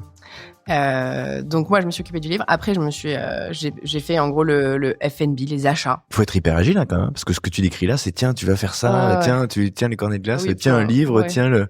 Oui, il y a eu d'autres petits détours, mais je pense que c'est aussi ça en fait qui a forgé mon envie moi-même d'entreprendre. C'est qu'en fait justement, ce qui m'a plu, c'était de voir plein de choses différentes. Mais il faut être très décomplexé. Je pense à Tigrane justement et Victor. Il faut être très décomplexé dans sa manière d'aborder un business pour dire bon, mais elle va prendre en charge.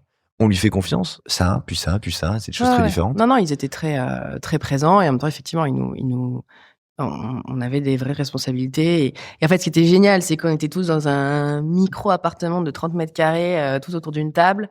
Et en fait, il y avait la DRH, Elsa, qui était moi une super pote. Et donc, je voyais ce qu'elle gérait. Il y avait Abigail qui s'occupait de la finance. Et en fait, c'était une pote. Et en fait, je voyais ce qu'elle gérait. Donc, on voyait tous un peu... Il y avait vraiment ce côté où, même si c'était pas ce qu'on faisait au quotidien, on était confrontés à ça. Et c'était une période vraiment intense parce qu'on a ouvert... moi, quand j'y étais, on a ouvert 4 restos... Enfin... 4 restos en 1 an et demi avec des mastodontes comme Popolare, Ruré au mur ou Pink Mama, qui étaient des trucs énormes. Il y avait la Feita qui se préparait. Moi, je suis partie un peu avant, mais donc c'était des gros projets qui ouvraient une cadence vraiment folle et qu'ils n'ont pas trop eu d'ailleurs après, alors qu'ils étaient beaucoup plus nombreux. Ouais. Donc quand j'y repense, c'était vraiment exceptionnel. Et comme je disais tout à l'heure, cette espèce d'engagement qu'avaient les employés, où je me souviendrai toujours de la comptable qui en soi, en fait, elle avait un métier de comptable et en fait, la comptable, s'il fallait qu'elle travaille le week-end, elle était pas mieux payée que aucun comptable, hein, mais elle bossait le week-end parce qu'elle était très très engagée dans ce truc de il faut le faire. Avec le recul, parfois c'était un peu trop en fait, mais je sais pas. En fait, c'était plutôt bien vécu, en tout cas par ceux qui restaient, et c'était vraiment fort. Mais tu parlais de famille tout à l'heure, là, c'est de ça dont on se parle, parce que quand tu décris ce petit appartement, ce 30 mètres carrés où vous êtes tous les uns avec les autres finalement, et où il n'y a pas de frontières, et où donc il y a une forme de transparence aussi, et donc une forme de cohésion, de solidarité. Est-ce que ça, par exemple, pour les gens qui nous écoutent, je pense aux entrepreneurs, moi c'est une question qui m'intéresse en l'occurrence, comment on fait, comment on crée la cohésion derrière soi, là, peut-être que le fait de regrouper des gens, d'avoir un côté aussi transversal, de leur confier des missions, de les responsabiliser, là, mine de rien, sans le dire, tu donnes quand même pas mal d'ingrédients pour engager, en fait. Ouais. Et puis, et après, un des trucs très forts, je pense, c'était que ça ne s'arrêtait pas. Il y avait toujours des nouveaux projets. Il y avait pas ce moment de se dire, on se pose et on respire. En fait, non, on ouvrait un resto, littéralement 2 mois plus tard, il y avait un autre resto. Et en fait, les restos qu'on ouvrait avec les projets qu'on avait, c'était énorme. Donc, il y avait beaucoup de travail. Ouais. Et donc, pas de place pour le doute, quoi. Il fallait y aller. Et ça, mine de rien, ça crée une énergie. Encore une fois, il faut la tenir parce que c'est pas forcément... T'as vu des gens venir et partir? Oui, forcément, non? Ouais, un peu, bien sûr, oui. Il y en a qui, pour le coup, le vivaient un peu moins bien, mais il y avait cette espèce de cœur, là, de gens hyper investis et qui ont tenu. Il y en a qui sont toujours encore aujourd'hui. Ouais, bien sûr. C'est assez fou. Mais ouais, c'était très beau. Et moi, je me suis retrouvée à faire... ce qui était hyper marrant, c'est qu'il y avait encore ce côté que j'avais eu déjà à Gordes de... OK, il y a une mission. Donc, en fait, on ouvre Pink Mama. Victor dit, je veux de la viande comme à New York, dans les steakhouse. Je veux le même genre de steak. OK. Donc, comment on fait ça? Et donc, je me suis retrouvée, quand même, il faut imaginer, à visiter des abattoirs à côté de Bourg-en-Bresse, à voir des nutritionnistes pour vaches, pour comprendre on faisait des remontées de filières incroyables pour comment en fait on allait travailler remonter aussi loin dans la chaîne pour derrière avoir le steak qu'on voulait. Donc c'était ce genre d'ambition. Et donc c'était. Mais c'est ce qui rend le truc passionnant. Exactement. C'est ce qui rend le truc passionnant. C'est ce qui fait qu'après t'es engagé. C'est ce qui fait que tu veux défendre ton produit, ton offre. Exactement. Ta vision finalement. Exactement. Et en fait, et moi je le dis même maintenant en tant qu'entrepreneur avec le recul, etc. C'est vrai que c'est tellement facile d'être submergé par un peu un quotidien, par justement ces problèmes dont je parlais tout à l'heure, ce truc de se dire en fait ça fait beaucoup, etc. Donc de garder la flamme, de se dire en fait on va garder nos ambitions, etc. C'est un vrai truc, je pense, dans la vie d'un entrepreneur qui est vraiment important. Mais comment tu fais? Tu te réserves du temps, tu t'imposes des choses. Là, on se parle par exemple d'un rapport au savoir. Parce que remonter une filière, ce qui est très stimulant, c'est de comprendre comment les choses se font. Parce que après, ça t'arme, ça te donne de l'engouement à les défendre. Donc de comprendre. Quand t'es entrepreneur, tu le dis, il y a une fuite d'eau, il y a la compta, il y a un problème d'électricité, il y a un mec qui est pas venu. Un mec qui a claqué sa dème, j'en sais rien. Il y a 1000 choses à gérer. Comment tu fais justement pour entretenir cette flamme-là? Est-ce que tu te réserves des temps? Est-ce que c'est ça la clé? Ouais, je pense que c'est difficile. C'est effectivement... Nous, on a toujours voulu faire des gros projets pour se dire, justement, on va avoir des gens aussi qui vont... Pour staffer. Ouais. En fait, qui vont gérer aussi l'opérationnel, etc. Parce que l'opérationnel, c'est un truc... Moi, je vois plein de gens qui veulent monter leur resto, Et en fait, la vérité, c'est qu'un petit resto, comme un grand resto, globalement, il y a pas autant de problèmes, mais il y a beaucoup de problèmes même dans les petits restos. Oui. Et en fait, quand on se lance dans des business qui sont un peu petits, ça veut dire que si on veut tenir financièrement, qu'on est un truc classique, qu'on n'est pas financé, je sais pas comment, etc. En fait, ouais, il faut être dedans. Et être dedans, c'est très difficile de s'extraire. Vraiment très difficile. Et moi, j'ai des amis qui ont fait ça. Et c'est dur. C'est dur. Et en même temps, il y a des gens qui adorent ça. Enfin, il y a des gens, c'est leur quotidien. Moi, je pense souvent à Olibelli. Je les connais pas personnellement, etc. Mais j'adore les suivre sur Insta et tout. Et j'aime bien ce message qu'ils véhiculent de nous, en fait, la taille qu'on a, et peut-être que je me trompe, mais j'ai l'impression que c'est ça leur message. La taille qu'on a, on est bien. Et oui, il y a beaucoup de quotidien, il y a beaucoup de gestion de galères, etc. Ouais. Mais ils en font un truc, ils en font leur force et ils sont bien à leur échelle. Mais je pense que ça, c'est hyper important quand on veut se lancer dans la restauration. C'est réfléchir en amont de comment je me projette et qu'est-ce que moi j'ai envie de faire. Est-ce que c'est justement une petite taille où je sais que du coup je vais être hyper investi au quotidien, ou au contraire un truc un peu plus gros, mais ça veut dire que du coup c'est pas la même construction, etc. Ouais, il faut l'avoir en tête, et c'est marrant ce que tu dis, et pour moi c'est vraiment fondamental. Et au fur et à mesure des entretiens, je pense que quelque chose se dessine et qui est assez clair pour les gens qui nous écoutent. Merci de le résumer, c'est un peu ça. En gros, petite structure, petite taille, t'ouvres ton petit bistrot, t'y es matin et soir, et tu vas gérer tout seul. Voilà. Il y en a qui adorent ça, comme tu le dis, c'est leur petit truc, c'est leur affaire. Mais tu vas pas pouvoir t'en extraire si facilement, tu vas pas pouvoir développer avec la même vélocité, parce que tu vas devoir gérer la plonge qui a claqué, le mec qui est pas venu encore une fois. Donc ça, c'est un développement plus long, peut-être même pas forcément, où faut pas avoir envie de se développer. Si tu joues à plus de 70, 80 couverts, là, tu commences à devoir staffer. Et donc, en staffant, toi, tu peux t'extraire un petit peu et avoir une autre vision, une autre projection. Travailler plus sur le sourcing, imaginer le développement. C'est un peu ça, en fait, l'enjeu, j'ai l'impression. Ouais, vraiment. Et je pense qu'il n'y a pas de... Enfin, je pense que c'est vraiment ça. Et c'est hyper important d'y penser avant. Exactement. Et c'est pour ça que c'est quand même pas mal d'avoir une petite expérience, de voir un peu la réalité du truc, parce que c'est dur de savoir si on va aimer ou pas le quotidien.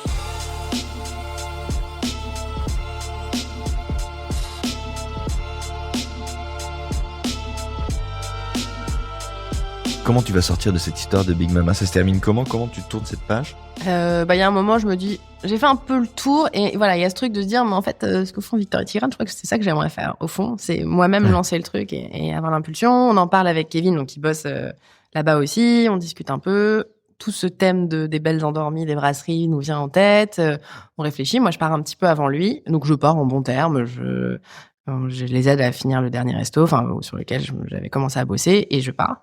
Et voilà. Et donc là, c'est un peu arrivé dans le grand bain où je commence à préparer le développement. Kevin me rejoint assez vite.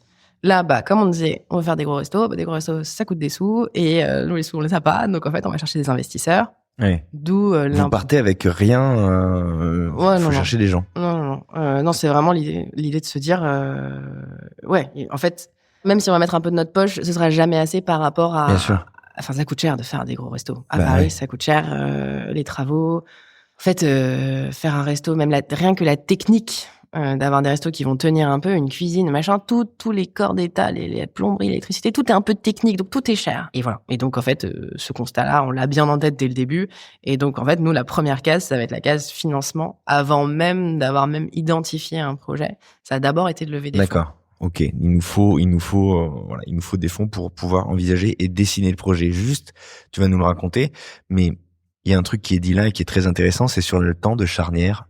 Ce podcast, il est né pour enregistrer des chefs, et les chefs nous racontent toujours ces moments où ils ont quitté des mentors. Tu sais, tu décris ça un petit peu avec Victor et Tigrane finalement. Dans 90% du temps, les chefs qui me parlent et qui me racontent ce moment-là disent que ça s'est pas bien passé. Parce que leur mentor est dégoûté d'avoir perdu un bon élément, il y a une jalousie, un truc, bref, ça se passe toujours mal. Là, tu me décris l'inverse, et c'est intéressant parce que des gens qui savent ce que c'est qu'entreprendre peuvent comprendre, justement, et sont pas dans une espèce de truc de bâton dans les roues, de truc un peu chiant, et j'aime bien cette idée-là, en fait, de dire que c'est possible.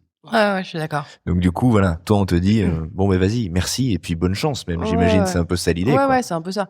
Après voilà, on est quand même devenus quelque part concurrents, mais je pense qu'il y a beaucoup de bienveillance, et c'est drôle parce qu'on a un petit peu bossé avec Big Mama sur notre deuxième resto où ils ont internalisé leur design, et en fait on a bossé avec eux pour faire le design de notre deuxième resto par exemple.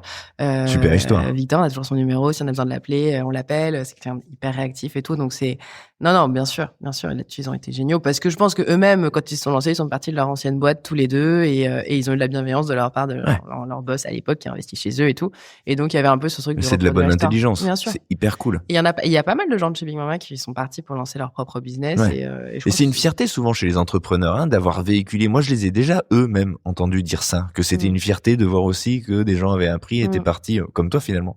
Ouais. Et c'est vrai que moi, à mon tour, des gens qui ont bossé chez nous et qui sont partis, je pense à Éloi Spindler que tu as reçu, qui a bossé pas très longtemps avec nous, mais au tout début, donc c'était hyper important. Trop contente de ce qu'il a construit. Quelle aventure. Et c'est trop bien. Et c'est trop bien de se dire, de voir des gens, on sait qu'ils ont du potentiel et de les voir derrière s'épanouir. En vrai, c'est cool. Et en fait, ce qui est bien dans ce milieu-là, c'est qu'effectivement, il y a beaucoup de concurrence. Il y en a beaucoup, hein. Enfin, nous, des gens qui font comme nous, il y en a plein. Bien sûr. Mais en fait, c'est un secteur où il y a besoin de la concurrence. Enfin, je pense toujours à la rue de Bussy, où en fait, il y a plein de restos, mais il y a plein de monde. Et en fait, c'est là qu'il y a du monde. Et tu vas être 3 rues derrière, il y a plus personne. Ouais. Parce qu'en fait, le monde appelle le monde dans la restauration pour ce truc un peu absurde parfois. Mais du coup, ce qui fait qu'en fait, vraiment, je pense que la concurrence est vraiment saine dans la restauration. Bien sûr, c'est une émulation, économiquement parlant, je veux dire. Exactement. Et donc, cette espèce de montée en puissance de qualité qu'il y a eu depuis quelques années sur la scène parisienne et même française, dans la qualité. Moi, je connais mieux Paris, mais c'est venu de ça aussi. C'est venu, en fait, il y a plus de monde, les gens se challenge et en fait, on essaie d'être meilleur un peu. Ça fait monter le niveau. Voilà. Ouais, c'est carrément. Fatigant parfois, mais c'est la course. Mais c'est cool. Mais c'est cool. Enfin, c'est vraiment le bon côté, je trouve, de la. Donc vous avez démarré en vous disant on a besoin de temps. Vous avez fixé un montant. Comment on fixe un montant? Comment comment on fait au début si on n'a pas parce que parfois c'est en trouvant un local, on se dit ok, machin. Vous non en fait. Alors là, quand même, je mets un gros caveat, c'est que c'était pas le même monde. C'était en 2018 et je pense que entre 2018 et aujourd'hui, c'était pas le même monde. Quelques trucs ont changé. Voilà. Et sur la scène de l'investissement et de la finance, c'était, je pense qu'il y avait un peu un âge d'or à ce moment-là qui est à moi aujourd'hui et j'espère qu'il reviendra, mais c'était quand même pas le même milieu. Je le vois pour des gens qui se lancent aujourd'hui, c'est pas tout à fait la même chose. C'est moins léger. Ouais. Mais nous, on avait ce côté un peu super d'avoir eu cette étiquette Big Mama. Moi, j'étais passée par la banque, donc j'avais cette étiquette aussi. Et en fait, ça rassurait pas mal les gens, je pense. Et qui vous contactez? Vous contactez des gens que vous connaissez ou vous tapez à des portes d'investisseurs méconnus ou vous... Un peu les deux. Un peu les deux. C'est toujours plus facile par des relations. Moi, j'avais mon ancien boss, typiquement en banque d'affaires, il s'appelle Kirill, c'est une personne extraordinaire. Et Kirill, je le connaissais comme le big boss de la banque à Paris. Donc, en fait, on se voit dans l'ascenseur et je n'osais même pas le regarder en face et lui dire bonjour. Et puis là, en fait, je me suis dit, bon, allez, je lui écris. Et là, il m'a reçu hyper bien dans les plus beaux salons. Et en fait, parce qu'il trouvait ça trop cool que j'ai fait ce move d'aller... je pense qu'il avait été assez surpris parce que quand je suis passée de la banque d'affaires à Big Mama, j'ai évidemment divisé mon salaire par 2, si ce n'est un peu plus. Et c'était assez peu commun, je pense, dans la banque de faire ça. Donc, ils m'ont tous regardé un peu, qu'est-ce qui se passe? Et en fait, après de me voir revenir, il a trouvé ça super. Et donc, ça m'a vachement... génial. Il a voulu vous soutenir, du coup. Il nous a soutenus, il nous a aidé à nous présenter des gens parce que ça marche beaucoup comme ça. Beaucoup dans le relationnel, ça, il faut bien le dire. On a cette chance-là, justement, d'avoir été bien introduit et après, ça marche beaucoup comme ça. Parfois, c'est un peu rageant, justement, quand on n'a pas accès à ces milieux-là. Ouais, bien sûr. Et moi, je suis la première à dire qu'on a eu énormément de chance là-dessus parce que je sais à quel point, parfois, ça peut être un peu vécu comme une injustice et je le comprends complètement. Mais donc, voilà. Donc, ça nous a ouvert ces portes-là et donc, on a rencontré plein de gens. Tous n'ont pas investi, mais en tout cas, il y en a pas mal. Et alors, pour dire le montant, en fait, je sais même plus si on avait fixé en amont. Enfin, on s'était donné une espèce de fourchette et puis après, la sauce a plutôt bien pris assez vite. Ça, c'est assez important quand on lève des fonds d'essayer de garder une forme de momentum. De pas stagner. Faut que ça se développe et que ça se déploie assez rapidement. Exactement. Et donc, voilà, on a réussi à finaliser notre première levée de fonds assez rapidement. Donc, vous levez des fonds sans avoir de local, sans avoir de local. Encore une fois, 2018, pas le même monde. Mais bon, on avait commencé à en identifier. C'est là qu'on commence à se prendre des premiers murs. C'est que, à la fois, en fait, ce qui est drôle, c'est que moi, parfois, ce parcours-là financier, pour nous, a été plutôt facile, alors qu'il peut être très dur pour d'autres gens. Mais à l'inverse, nous, on s'est pris des murs que d'autres gens ne se prendraient pas forcément, à savoir, par exemple, la recherche d'un local. Surtout un local d'envergure. Exactement. On cherche un truc grand, pas trop cher, parce qu'il faut pas déconner. On va pas non plus... Parce qu'en fait, justement, on voulait créer un univers. Donc, en fait, on n'allait pas reprendre une brasserie qui avait déjà les codes et qui avait déjà la déco. Sur lequel il n'y avait pas de marge de manœuvre. Il fallait qu'on crée un truc. Donc, il fallait qu'on fasse des travaux. Donc, en fait, on pouvait pas acheter un truc qui était déjà, entre guillemets, en bon état. Donc, ça réduit vite le scope. À Paris, il n'y a pas beaucoup de très grands restos. Contrairement à Londres, par exemple. C'est plus grand, il y a des bâtiments plus nouveaux, etc. À Paris, souvent, c'est plutôt des petits locaux commerciaux. Le truc qui empêche de dormir un restaurateur, c'est l'extraction. C'est comment, en fait, on évacue les fumées de la cuisine, etc. Ça, c'est évidemment obligatoire. mais ce n'est pas donné. Donc il y a plein de locaux qui sont accessibles, mais qui n'ont pas ces fameuses extractions. Et du coup, en fait, tu peux pas en faire des restos. Ou alors elles sont pas bien, ou alors il faut les changer. Et du coup, les voisins sont pas contents. Parce qu'un resto, ce ne sont que des nuisances. Donc les gens autour ne sont pas très contents d'avoir des restaurants. Et donc voilà. Donc là, on se prend un peu la tête à chercher notre premier local. Un qui coche un peu les cases, on a du mal à le trouver. Entre-temps, on a une opportunité, un peu à l'époque comme Gord pour Big Mama.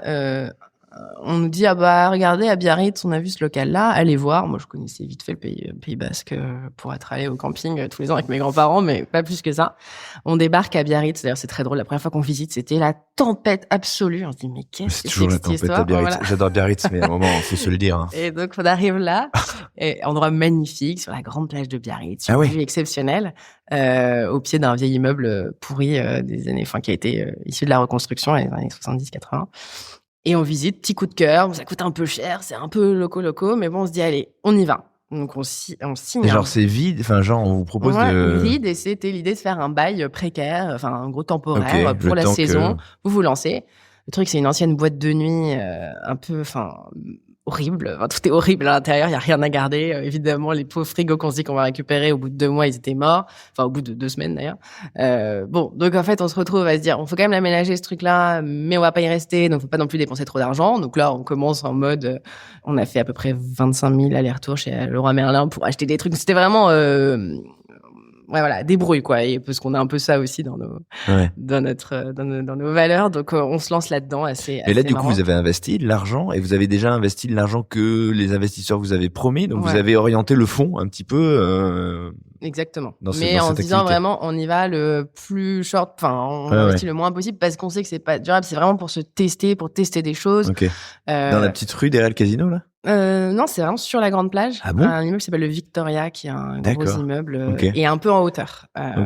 Au-dessus pour du ceux bleu, qui connaissent, du Carré bleu. Coast. Ah oui. Voilà, la boîte de nuit, juste au-dessus. Ok. Et donc on arrive là-dedans, on signe en mai. Et en fait, il faut être ouvert et on ouvre. Mi-juin, on doit être ouvert. Donc 1 mois pour un resto qui en fait vraiment, c'est comme si on partait de rien. C'est quand même un peu costaud. On lance ce truc-là. On avait déjà un chef, Mathieu, qu'on avait identifié à Paris, qui était chaud pour nous rejoindre dans l'aventure, etc. Donc on se dit allez, Mathieu, là on commence à bosser le relationnel, trouver des gens. On a la chance de trouver un couple de Basques qui bossait avec notre chef avant et donc qui nous a beaucoup aidé parce que j'en parlerai après, mais il fallait s'intégrer dans ce milieu-là. Et donc on trouve, il faut loger les gens. En fait, il faut loger les gens pendant la saison d'été à Biarritz. En fait, ça n'avait pas trop prévu, mais ça nous coûte une blinde. Et donc, en fait, on s'est Vous serez en Anglette. On était même plus loin que ça. Hein. On a dû acheter des petits scooters et on allait, et en fait, on logeait tout le monde. Donc, on logeait nos plongeurs. Donc, en fait, on s'est retrouvés pendant 4 mois à vivre avec le plongeur, le pâtissier, les serveurs.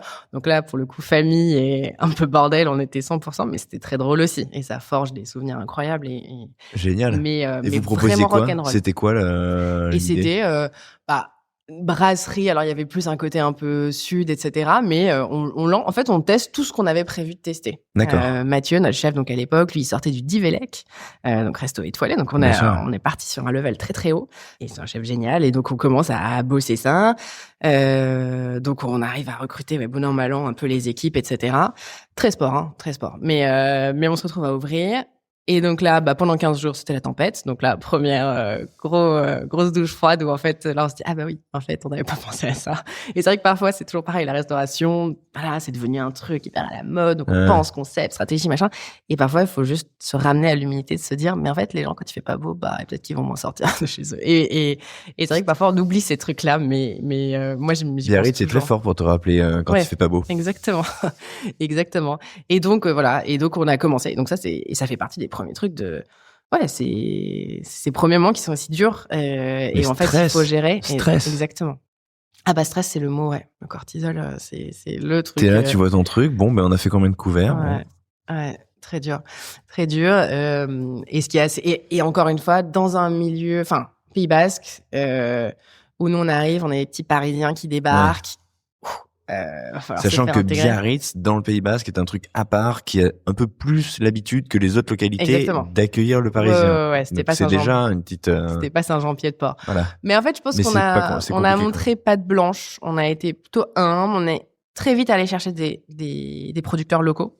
Donc, en fait, on allait acheter le piment d'Espelette à la ferme du piment dans l'arrière-pays. On a acheté le fromage local, etc. Et donc, on a essayé, voilà, de reproduire un peu ce qu'on voulait faire à Paris, au Pays Basque. Donc, d'aller rencontrer les producteurs, etc. Ça a aidé de faire un maillage. Ouais, ça a aidé. Et alors, on a recruté, voilà, on avait aussi des gens qui étaient du coup basques, qui nous ont un peu aidés à nous introduire, entre guillemets. Et puis, en fait, progressivement, on a été adoptés. Et notamment, le patron du Caricos, Freddy, c'est très drôle, qui est donc un peu une star localement et qui a vu ce qu'on faisait, qui a bien aimé, qui nous a vachement aidé. Pour nous, c'était bien d'avoir des supports un peu, des soutiens locaux comme ça, de se dire, bon, bah voilà, en fait, on va quand même dans la bonne direction. Et là, voilà. Et après, bon, il a recommencé à faire beau. Et là, ça a super bien marché. On a fait cette première saison assez incroyable, très intense, pleine de rebondissements, etc. Mais qui, globalement, validait notre concept, nous a apporté plein de choses parce qu'en fait, on s'est rendu compte, au Pays Basque, il y a un sens du service, il y a un sens de la fête, de passer un bon moment qu'on retrouvait quand même pas du tout autant à Paris. C'est une fois qu'on a accepté, il y a une espèce de chaleur évidemment, c'est un lieu de vacances, c'est un lieu, mais il y a pas que ça. Il y a aussi quand même cette, une espèce de douceur de vivre, d'en profiter, etc. Et qu'on a trouvé vraiment chouette et qui nous suit un peu aujourd'hui et qu'on a essayé un peu d'infuser dans les brasseries ensuite à Paris. Donc voilà, belle saison. Alors ce qui est très drôle, c'est que pareil, on avait prévu de fermer fin septembre et 15 septembre, tout d'un coup, il n'y a plus personne parce qu'en fait, c'est la fin de la saison. Et encore un truc basique qu'on n'avait pas tout à fait anticipé, où tout d'un coup, il n'y a plus personne. Ah oui, d'accord. Et donc ça, voilà, il faut s'adapter, etc. Et donc ça a été une parenthèse assez géniale, cette expérience-là. Entre-temps, on faisait des allers-retours à Paris pour signer notre première brasserie qu'on avait. Pareil, on s'est un peu cassé les dents à signer. Donc, il y a toujours un process. On signe une promesse. Après, on signe la promesse. Ça marche pas pour des raisons X, Y, techniques, etc. Bon, bah voilà, c'est pas grave, on repart. Et on finit par signer la brasserie Rosie, à l'été 2019. Donc, quand même, ça nous a refallu 1 an. C'est quand même long, ces moments-là. Qu'entre-temps, on récupère un peu, on retravaille le concept, on continue à aller voir des fournisseurs, à peaufiner toutes les choses. Mais bon, quand il n'y a pas de projet concret, c'est un peu dur.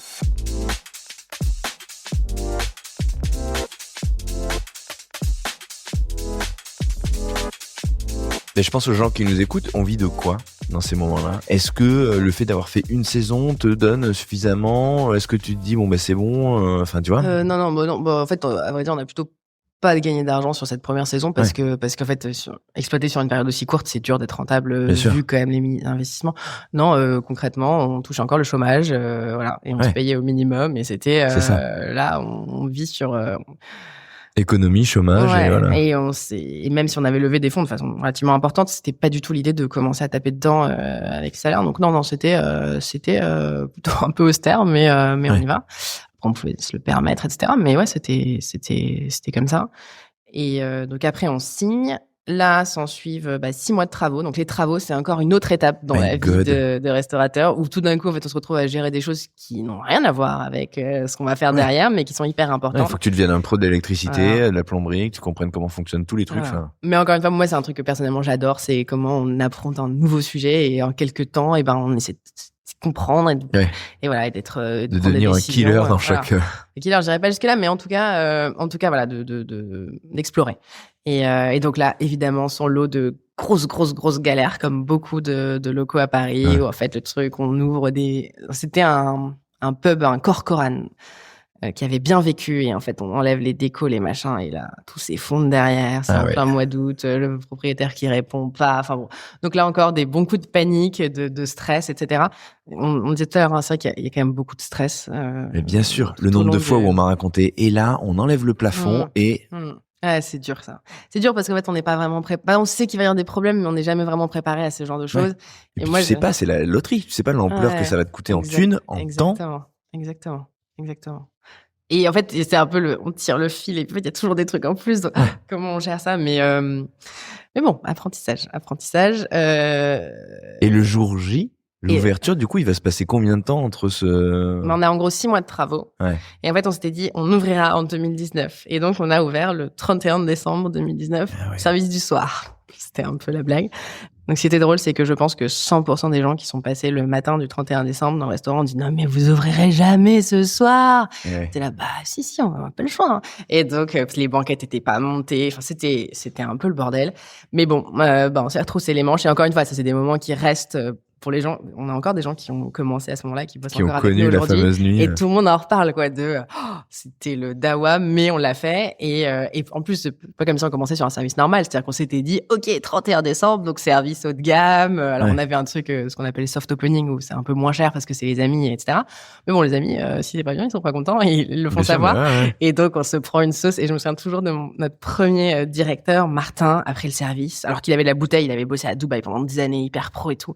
Et là, il dit, nous, on était trop heureux. Il arrive, il dit, il est Marseillais. C'était le pire service de ma vie. Parce que on s'était pris une vague énorme. Mais vous aviez assuré ou? Ouais, c'était bien. Bon, il y avait un peu d'attente, quoi. Ouais. Mais c'était cool. Et hyper fort, etc. Et en fait, ça a été un peu comme ça tout le début. Donc, janvier, février, mars, on ferme. Hein, donc, avec le Covid. Donc, mais on commence et on s'est pris une grosse vague. On avait eu quand même une plutôt bonne presse. Donc, beaucoup de gens qui étaient venus. On a eu des services très, très, très, très difficiles. Les fameux services où, en fait, j'ose à peine le dire, mais c'est pas grave, des gens qui viennent et qui, en fait, ne mangent pas parce qu'ils sont pas servis, donc ils repartent. Enfin bon, donc, là, très, très, très, très dur. Là, c'est un peu être dans le dur de, voilà. Tiens, je suis pas bon. Ouais. Je suis censé faire un truc et je suis pas bon. Et hyper difficile, ça. Ouais. Dur. Qu'est-ce qu'on se dit quand on fait ça? Quand tu vois les trucs, c'est la fin du service, Bah, on se dit qu'il y a comme dans les jeux vidéo, des petits points de vie, là, qui s'en vont.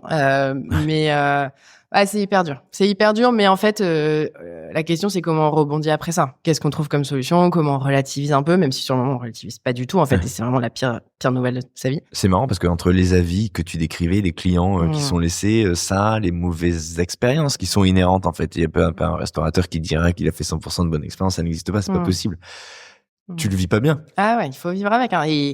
Et c'est ce côté, on ne fait qu'une première impression. Et en fait, c'est très, très fort dans un resto. Et moi, la première, hein, quand je vais au resto, c'est aussi ça. Il faut se ramener parfois à nous en tant que client. Quand on va au resto, quand c'est pas bien, bah, effectivement. Mais on sent que c'est dans ton ADN, hein. Tu vois, on pourrait penser que c'est dans n'importe quel esprit de n'importe quel restaurateur ou entrepreneur. Toi, tu te mets une pression, quand même. Cette pression, elle te quitte pas. Ah bah non.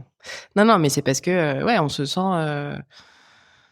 c'est quand même un peu une mission, quoi. Il faut que les gens passent un bon moment. Il faut que ça se passe bien et voilà, après, il y a des gens plus ou moins tolérants aussi. Hein, oui, bien sûr. Et donc, très vite, on apprend un peu comment on désamorce, comment on va leur parler, comment on essaie de se donner des deuxièmes chances et comment on perd des clients aussi. Donc ça, c'est toujours un peu dur. Et après, il y a plein de bons retours aussi qui permettent évidemment de se dire non mais ça va. Ouais, on a peut-être une chance de s'en... Exactement. Et en fait, on a démarré fort et donc forcément, c'est des bons problèmes entre guillemets aussi. C'est pas honnêtement entre l'angoisse de j'ouvre mon resto et j'ai personne et l'angoisse de j'ai trop de monde et je rate des clients, je prends la deuxième option. Parce que n'avoir personne, c'est vraiment ça. Nous on l'a vu un peu en Covid là quand ils ont été semi-ouverts, c'était évident. Et là c'est dur. Là je pense que en tout cas personnellement c'est le plus dur. Quand il y a trop de monde, c'est dur, mais bon, c'est quand même, il y a au moins un truc qui a été, une case qui a été cochée, quoi. Tu sais ce que j'ai vécu? Moi, j'ai vécu l'idée de bosser dans un resto, tout petit resto, hein, genre 35 couverts, collé à un autre resto. Ah oui. Mon resto vide, celui d'à côté plein. Ah ouais. Et je n'ai toujours pas compris où est-ce que ça se jouait. Ah ouais. Toujours pas compris. Ça, c'est l'angoisse. Mais il y a un truc aussi, c'est ça qui est drôle, c'est que, en fait, on essaie, en tout cas, moi, je suis un peu quelqu'un d'analytique, etc. Donc, j'essaie toujours de comprendre, pourquoi là, on n'a pas de monde, pourquoi là, il y a plus de monde. Et en fait, il y a un moment, je pense qu'il faut un peu débrancher le truc et se dire, en fait, on sait pas. Ouais, parce que il y a ces trucs de trend, aujourd'hui, il fait pas beau, donc, nous, on n'a pas beaucoup de terrasses dans nos restos. Donc, quand il fait pas beau, en théorie, on a quand même du monde. Donc, cette règle s'applique plutôt bien. Et puis, jusqu'au jour où, en fait, ça marche pas. Et donc, moi, je suis un peu tournée en boucle. Et donc, quand on comprend pas pourquoi là, il y a du monde ou pourquoi il y a pas de monde, ça rend fou. Et donc, ça, il faut apprendre aussi à lâcher un peu et se dire, c'est aussi la vie. Et il faut aussi, et je pense qu'il y a vraiment tout un travail quand on est assez exigeant, comme je peux l'être, ou mon associé, etc. Il y a un travail aussi, quand même, pour tenir justement d'acceptation aussi un peu des choses qu'on peut pas contrôler, des choses. Et il y en a quand même beaucoup. Donc en fait, et pour mieux peut-être aussi se concentrer sur celles qu'on peut contrôler, savoir essayer de faire notre mieux pour faire vivre aux gens la meilleure expérience. Mais il faut vraiment accepter que le ciel peut nous tomber sur la tête comme le jour où en fait Emmanuel Macron annonce que tout va fermer et on comprend pas ce qui se passe.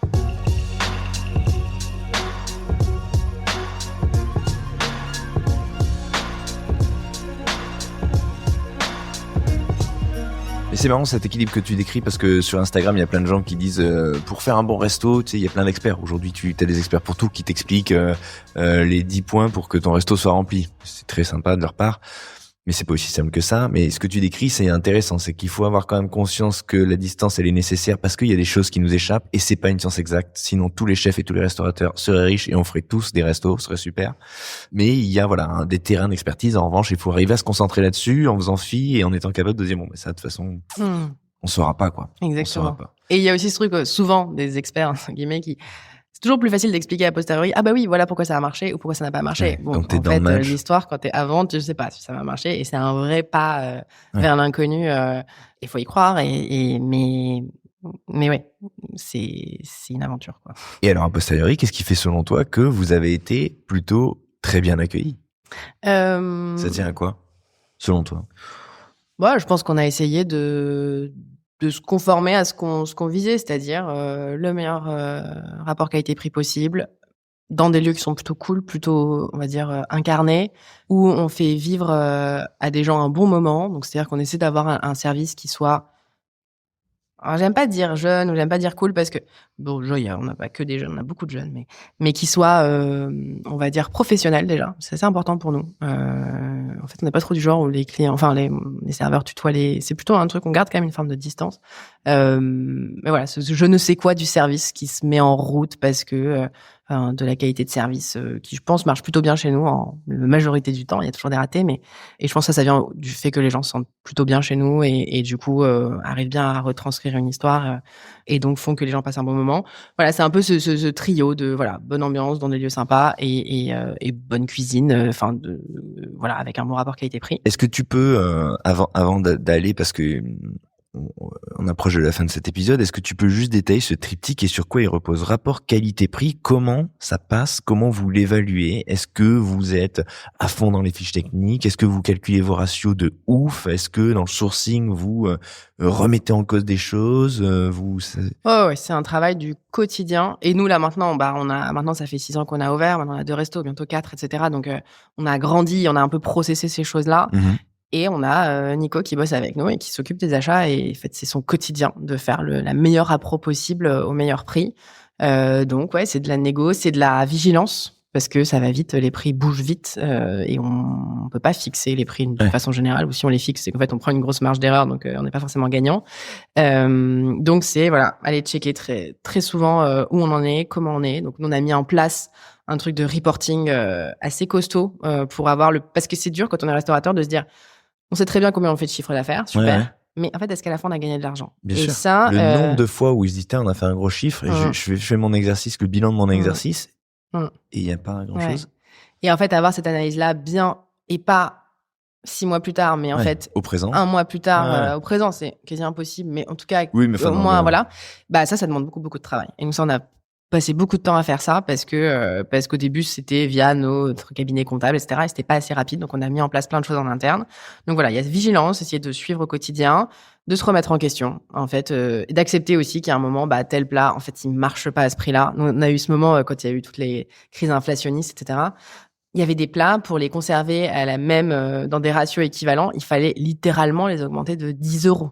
Et nous, c'était impensable. On pouvait pas augmenter plus d'1 € les plats. Et donc, c'est, comment on fait? On repense la recette. Peut-être qu'en fait, on enlève certains trucs, on change, on va chercher d'autres produits. Donc, c'est toujours un brainstorm constant et qui marche aussi dans l'autre sens. C'est-à-dire, Kevin, quand il pense les cartes, s'il peut baisser les prix, et le premier à le faire. Parfois, moi, je suis là, mais t'es vraiment sûr que tu veux baisser les prix? Mais je pense qu'il a raison. C'est-à-dire qu'en fait, dès qu'on peut, en fait, là, on a regagné la viande. Il y a une grande saisonnalité, par exemple, dans le prix de la viande, le bœuf. Quand on peut rebaisser un peu le prix, on y va. En fait, on y va aussi dans l'autre sens. C'est vraiment ce côté. Vous communiquez dessus ou pas du tout? Pas trop. D'accord. Pas trop. On pourrait le faire plus, mais. Oui, on n'est pas là pour. C'est votre truc et c'est pas. Voilà.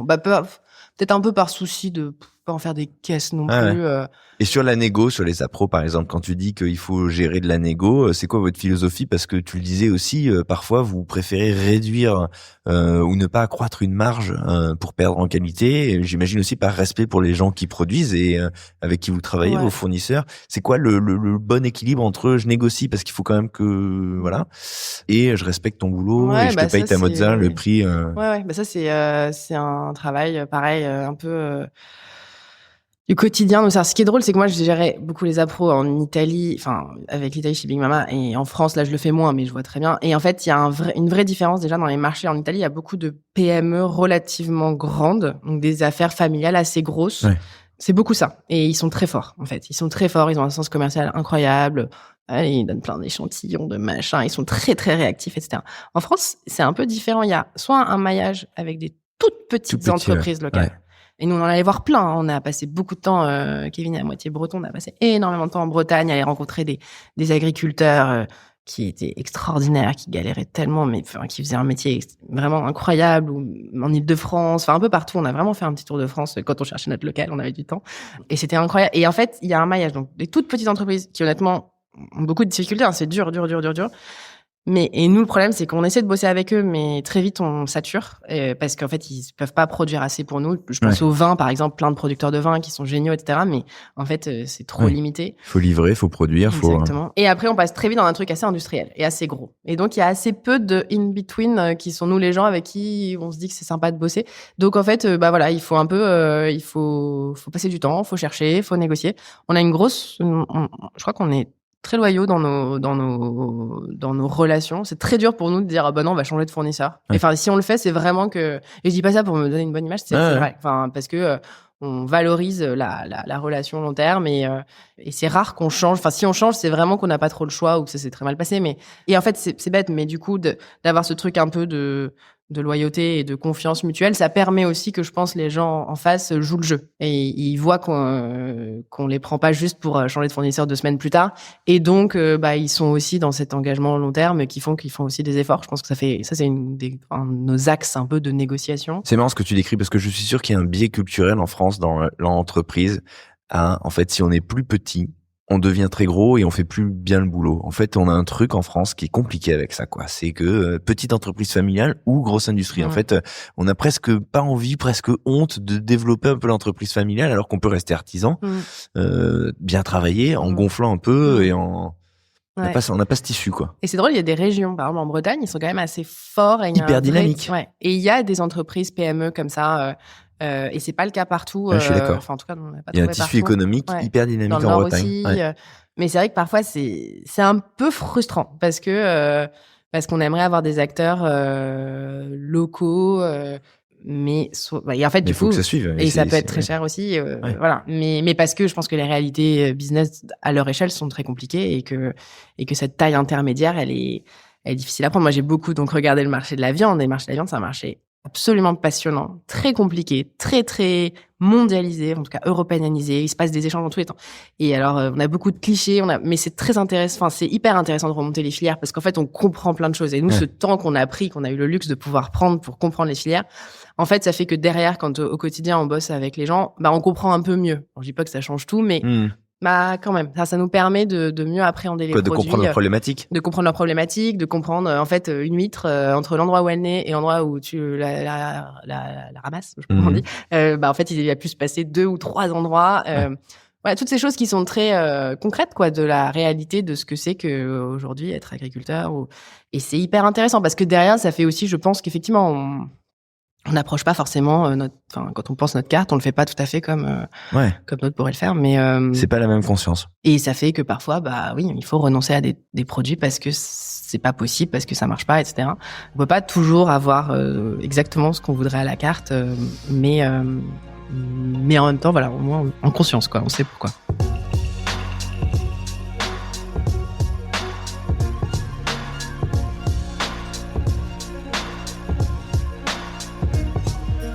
On se parlait des food entrepreneurs et des jeunes gens qui ramènent justement, pour moi, je pense, à tout point de vue, cette fraîcheur au milieu de la restauration. La conscience que vous avez des coûts, elle est hyper importante. Moi, je pense que la restauration, de manière générale, traditionnelle, se meurt aussi du fait que pendant longtemps, les gens n'ont pas été assez dans le calcul, assez business dans leur approche du restaurant. Et je trouve que les nouveaux entrepreneurs, ils ont vraiment ce truc direct. Ils y vont en conscience quand même. Ouais, alors je suis d'accord avec toi. Moi, après, il y a dans les grandes leçons qu'on a eues depuis le début, il y a ce côté aussi la logique aveyronnaise, ou parce qu'on en a rencontré, etc.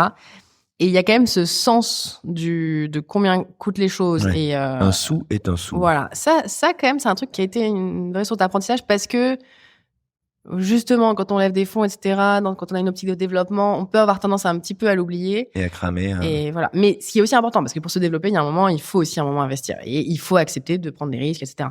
Donc, c'est toujours un peu trouver la balance entre, j'y vais, Et en même temps, quand même, je suis gestion, bon père de famille, où Ouais. 1 euro est 1 euro.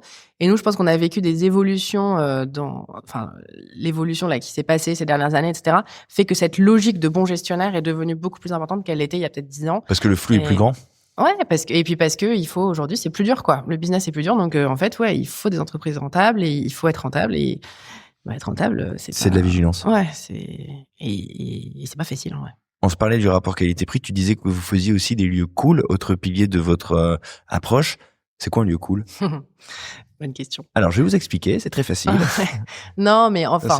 C'est un truc impalpable parce que Ouais, je sais plus où j'entendais ça la dernière fois, quelqu'un dire, moi, je passe devant des restaurants et je regarde, ce qui n'est pas du tout, je ne comprends pas qu'on fonctionne comme ça. Moi, je ne vais pas au restaurant par hasard, par exemple, mais il disait, je passe devant des lieux et puis la vibe que je ressens me fait entrer dans celui-ci plutôt que celui-là. Ouais. Bon. Non, je suis d'accord. Et c'est drôle parce que mon fils qui a 4 ans, dans ce moment, il a le sens du cool qui se développe et il me dit non, maman, ça c'est pas cool. Et je suis bon, ok. Donc je sais pas. C'est un baromètre, il faut que tu l'emmènes, vous allez vous balader. Exactement. Non, je pense que, en fait, on va le dire à l'envers, c'est plutôt un truc où des lieux qui nous ressemblent, où on a raconté quelque chose. Nous, il y a un truc qu'on adore, c'est déjà penser la déco, on adore. Et en fait, on a évidemment des archis qui nous aident énormément, mais on met beaucoup notre patte. Parfois, je pense que ça les énerve même parce qu'on a besoin de... Mets ta lampe. Voilà, donc on vient faire faire rentrer les choses dans le budget parce que souvent, en général, ça ne rentre pas dans les budgets, donc faut tout refermer. Moi, j'adore cette partie-là, en fait, où on a un projet et puis, en fait, comment on fait pour que ça arrive, mais juste un peu moins cher. On passe beaucoup de temps à aller chiner des choses parce qu'on aime bien ce côté, voilà, comment on rend le truc authentique sans que ce soit non plus un truc faussement authentique, je sais pas comment dire. Enfin, donc c'est, on se casse un peu la tête pour faire des lieux qui nous, en tout cas, à nous parlent, font écho à une histoire. Et en fait, c'est pas pour rien. Faubourg Saint-Antoine, on est allé voir l'histoire du quartier. Moi, j'ai grandi pas si loin que ça, et j'avais toujours adoré aller sur le Faubourg Saint-Antoine avec les anciens artisans. Et en fait, nos inspi, elles viennent 15 mètres plus loin, où tu vas au fond d'une cour, parce qu'elles sont souvent ouvertes, c'est sublime. Et on va, et là, il y a une vieille plaque un peu avec des couleurs marrantes, et on a pris ça en photo, et en fait, on l'a reproduit. Rosilou, en fait, c'est le Pays Basque, parce qu'en fait, on a passé des mois incroyables là-bas, et qu'on a adoré, et que donc, on est allé reprendre l'histoire, avec toute la dimension authentique qu'il y a encore au Pays Basque, même si ça bouge un peu, mais il y a encore beaucoup de choses.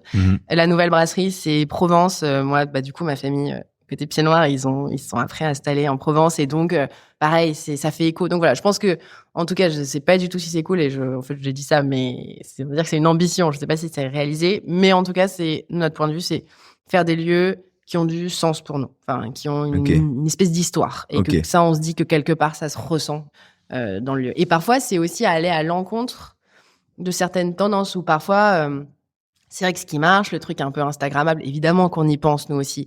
Mais on va dire que c'est pas le critère. Arrêtez de mettre des lumières, par exemple, qui en douche, qui tombent à la verticale, parce qu'à chaque fois, moi, je me retrouve à voir, tu vois, l'ombre de mon téléphone sur mon assiette. C'est vrai.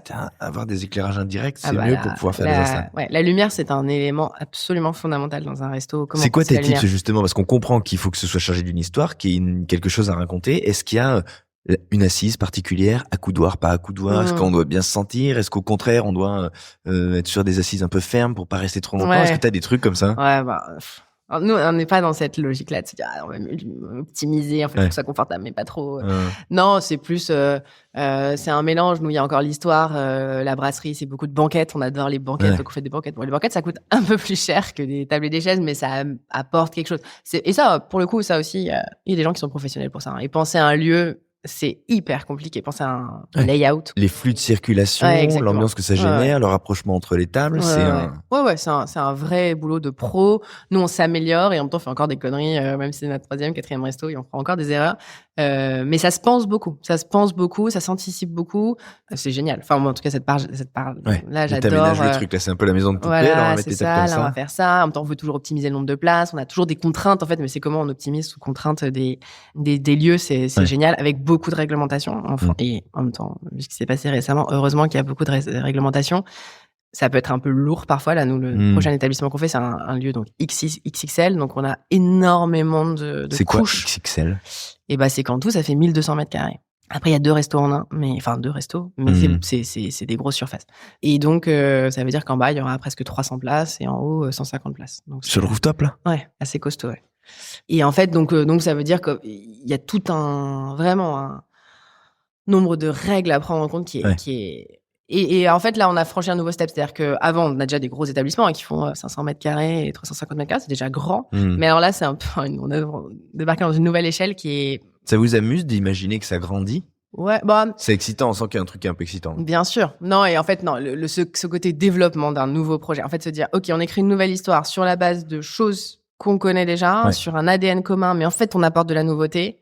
Ça, c'est un truc qu'on adore faire. Et c'est pour ça qu'en fait, on fait pas un truc de chaîne vraiment... évidemment qu'on a vocation à grandir, évidemment qu'on a vocation à créer une marque. Mais en fait, notre marque, parce que en fait, c'est comme ça que ça marche et c'est aussi comme ça qu'on peut marcher et qu'on peut se financer, etc. Mais à l'inverse, nous, reproduire le même resto, peut-être qu'on y viendra un jour, mais en tout cas, c'est vraiment pas du tout là l'esprit. C'est à chaque fois, au contraire, se dire, en fait, un nouveau resto, c'est une nouvelle histoire. Mais alors, du coup, vous dites quoi aux investisseurs? Parce que aujourd'hui, vous êtes un groupe. Ouais. Vous avez plusieurs adresses. Qu'est-ce que vous dites quand justement l'ADN il se déploie de manière différente dans chaque lieu? Et en fait, on leur explique c'est quoi qui fait votre signature? Nous, ce qu'on pense, c'est que, encore une fois, comme on le disait tout à l'heure aujourd'hui, avec cette qualité, ces attentes des clients qui sont peut-être toujours plus élevées à Paris et de façon générale, c'est presque un peu comme si on n'avait pas le choix. C'est-à-dire en fait, reproduire le même resto un peu partout, c'est vite un peu chiant et c'est vite, les gens vont vite se lasser. Et en plus, globalement, en France, être une chaîne, c'est quand même pas un truc qui soit très, très bien vu. Ouais, là où, quand même, à Londres, en fait, il y a que des chaînes. Donc, quasi. Donc, c'est accepté. Nous, et d'ailleurs, un groupe comme Big Mama, aujourd'hui, ils en souffrent un peu parce qu'ils sont passés dans une autre catégorie. Donc, nous, on a vraiment cette idée de se dire, non, en fait, il faut garder cette idée de se dire, on a une authenticité, on créé une nouvelle histoire. Aujourd'hui, un nouveau resto, il en ouvre, je sais pas combien par semaine, et tout le monde a des super concepts, des super histoires. La déco, maintenant, c'est beau partout. Donc, en fait, comment on se démarque un minimum? Et c'est aussi en créant un truc un peu nouveau, avec encore une fois un ADN commun. Et encore une fois, nous, c'est toujours ce truc du rapport qualité-prix, d'un lieu un peu authentique, et d'un service pro et plutôt sympa. Et t'arrives à emmener plus de monde. Là, on se parle du service et de l'approche que tu disais, cette ambiance, un service un peu cool qui reste pro, mais qui véhicule aussi vos valeurs. T'arrives à traduire tes valeurs avec cette équipe qui devient de plus en plus grande. Finalement, ça devient dur quand tu vois, tu passes de 20 personnes à 30, à 50, à 100, machin, pour continuer à parler à tout le monde et à faire à dire ton histoire. Ouais. C'est drôle parce ça fait un petit moment qu'on parle, on n'a toujours pas parlé des problèmes de staff, qui est en général la première chose dont on parle quand je dis que je fais de la restauration. En fait, c'est très drôle, c'est que je me souviendrai toujours une fois, on déjeunait avec Kevin dans la brasserie, et là, on voit un des serveurs qui est en train de servir une autre table, et il raconte un truc, et c'était n'importe quoi. Il racontait n'importe quoi, mais on va dire, il fabulait un peu sur l'histoire de Juliette et Kevin, etc. Et donc, sur le moment, on s'est dit, oh là là, on a trop mal, il faut qu'on fasse une formation. Et puis, en même temps, c'est aussi rigolo, c'est aussi sympa de voir que le seul fait que les gens s'approprient un peu l'histoire, etc., ça veut dire qu'il y a un truc qui a un peu marché. Ça, c'est un peu la parenthèse. Sinon, en vrai, ce qu'on fait, c'est qu'on on dédie beaucoup de temps à la formation pour transmettre nos valeurs. Nous, on passe encore énormément de temps dans les restos. Et effectivement, plus on grandit, plus ça risque de se diluer.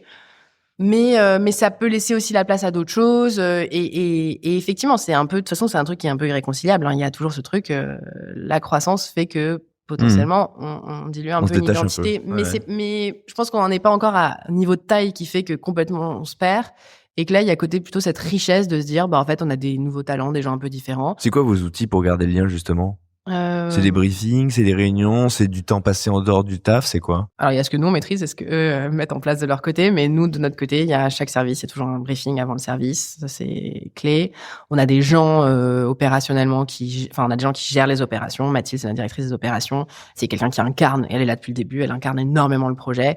Et donc, on a des relais, en gros, de gens qui, en fait, sont nous, des petits bouts de nous et qui vont reporter nos valeurs, et parce qu'ils adhèrent aussi au projet. Et donc, le porter avec nous, on va dire. Il y a des formations, ils ont une formation toutes les semaines prévue, que ce soit le petit producteur de vin qui vient, que ce soit comment bien servir, etc. Ça, c'est du temps, c'est de l'argent, parce qu'en fait, il faut le mettre dans des plannings, etc. Mais indispensable. C'est plus dur à faire en cuisine, honnêtement, parce que les cuisines, tout est plus tendu, c'est des métiers où ça s'arrête jamais, c'est plus dur de trouver du personnel, etc. Mais on essaie aussi de le faire un petit peu autant qu'on peut. C'est d'essayer quand même. Avant, on faisait effectivement des team building où on invitait vite du monde. Là, on peut un peu moins en faire parce qu'il y a beaucoup de monde, mais on essaie quand même de consacrer au moins 1 à 2 fois par an des moments où on est tous ensemble, des moments où si on a plus un peu les cadres, entre guillemets. Ouais. C'est proposer des évolutions, faire que les gens puissent grandir. Ça, par exemple, c'est une des opportunités. Ça, c'est un des trucs cool de Dans un grossir. groupe. Bah ouais. Voilà. C'est qu'en fait, les gens, en fait, Tu peux créer de la mobilité. tu commences et ça, c'est génial. Ouais. C'est génial parce qu'en fait, moi, c'est un des trucs qui est un de mes drivers perso dans ce projet, c'est de voir grandir les gens. C'est incroyable. Mamadou qui a commencé chez nous à la plonge avec une histoire perso, parce que souvent, c'est des gens qui ont des histoires de vie absolument compliquées. Hyper dures. Et en fait, de le voir grandir avec nous, se sentir bien chez nous, évoluer aujourd'hui, être chef de partie et être bien, c'est génial. C'est génial, vraiment. Ça nourrit énormément. Et moi, souvent, ce que je me dis, c'est que ce qui me donne envie d'avancer, ça vient aussi beaucoup de ces gens-là qui ont envie de grandir et se dire, en fait, faut que je leur propose des trucs, là, lui, faut qu'il grandisse, mais j'ai pas. Et donc, d'avoir des nouveaux projets, là, par exemple, la perspective d'ouvrir un nouveau projet qui prend du temps, qui a pris du retard et tout. Mais en fait, de se dire, en fait, il y a lui qui va progresser, c'est un vrai moteur. Ouais. Personnellement, c'est parce qu'il y a ce côté, de toute façon, c'est une aventure humaine et il faut un minimum aimer les gens pour faire ce métier parce que ce soit les clients ou en interne, on est 100% entouré de gens et on dépend d'eux, mais vraiment plus, quoi. Et quelque part, la qualité, on peut essayer de cadrer autant qu'on veut les fiches recettes, les machins, ça reste quand même très, très humain, quoi. Et l'application que va mettre le serveur ou que va mettre la commis en cuisine, etc., elle vient du fait qu'elle se sente engagée et qu'elle ait envie de faire les choses. Et donc ça, si on arrive à un minimum à le transmettre, on est hyper content. Trop bien. Finissons sur cette note. Elle est trop jolie. Si vous voulez envoyer votre CV, contactez Brasserie à la mode. Oui, parce qu'on recrute pour le coup, on recrute toujours. Trop bien. Ça fait envie, je vais t'envoyer le mien. Voilà. Merci Juliette, merci beaucoup. Merci à toi, merci pour l'invitation.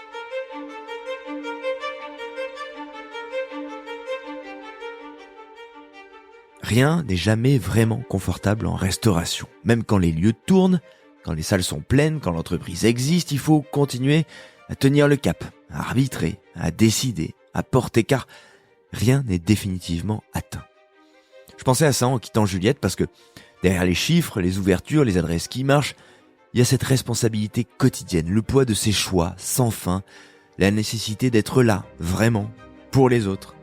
Et cet échange, il raconte notamment une manière d'entrer en restauration avec toutes ces considérations. C'est pas une reconversion irréfléchie, c'est pas un fantasme nourri de clichés, mais c'est un choix assumé, presque rationnel et pourtant profondément engageant. Soyons clairs, Juliette, elle n'a pas fait le choix le plus rentable ou le plus prestigieux qui lui était offert. Et on voit bien que rien n'est idéalisé ici. La dureté du métier est connue, intégrée, et elle l'a acceptée pourtant. Elle l'a choisi. Il y a dans ce parcours une filiation évidente. Héritage Big Mama, d'ailleurs c'est drôle de voir comment la pensée d'entrepreneur peut infuser, comment on repart d'une aventure avec des tips dans sa poche, des valeurs qu'on va faire siennes, et en même temps, comment arrive ce jour où la volonté de tracer sa propre voie tape à la porte. Pour Juliette, l'envie de construire des lieux vivants, ancrés dans leur temps, hommage à une forme de patrimoine, où l'on fait du business, oui, mais surtout où l'on accueille, où l'on fédère, où l'on fait vibrer un collectif. Merci Juliette pour cette parole franche, incarnée, sans posture. Merci de nous avoir raconté ton parcours et de m'avoir accueilli. Merci d'avoir raconté ce que ça veut dire concrètement de choisir ce métier-là aujourd'hui. Merci à vous, chers auditeurs, chères auditrices, d'avoir écouté cet épisode de Chef d'entreprise, ce format diffusé chaque vendredi où l'on explore les trajectoires entrepreneuriales qui font notre gastronomie. Abonnez-vous pour ne louper aucun épisode. Plusieurs fois par semaine, vous le savez, on vous donne l'occasion de plonger d'une manière ou d'une autre en restauration pour découvrir toujours des histoires de passion plus inspirantes les unes que les autres. Alors à très vite sur Chef. Salut!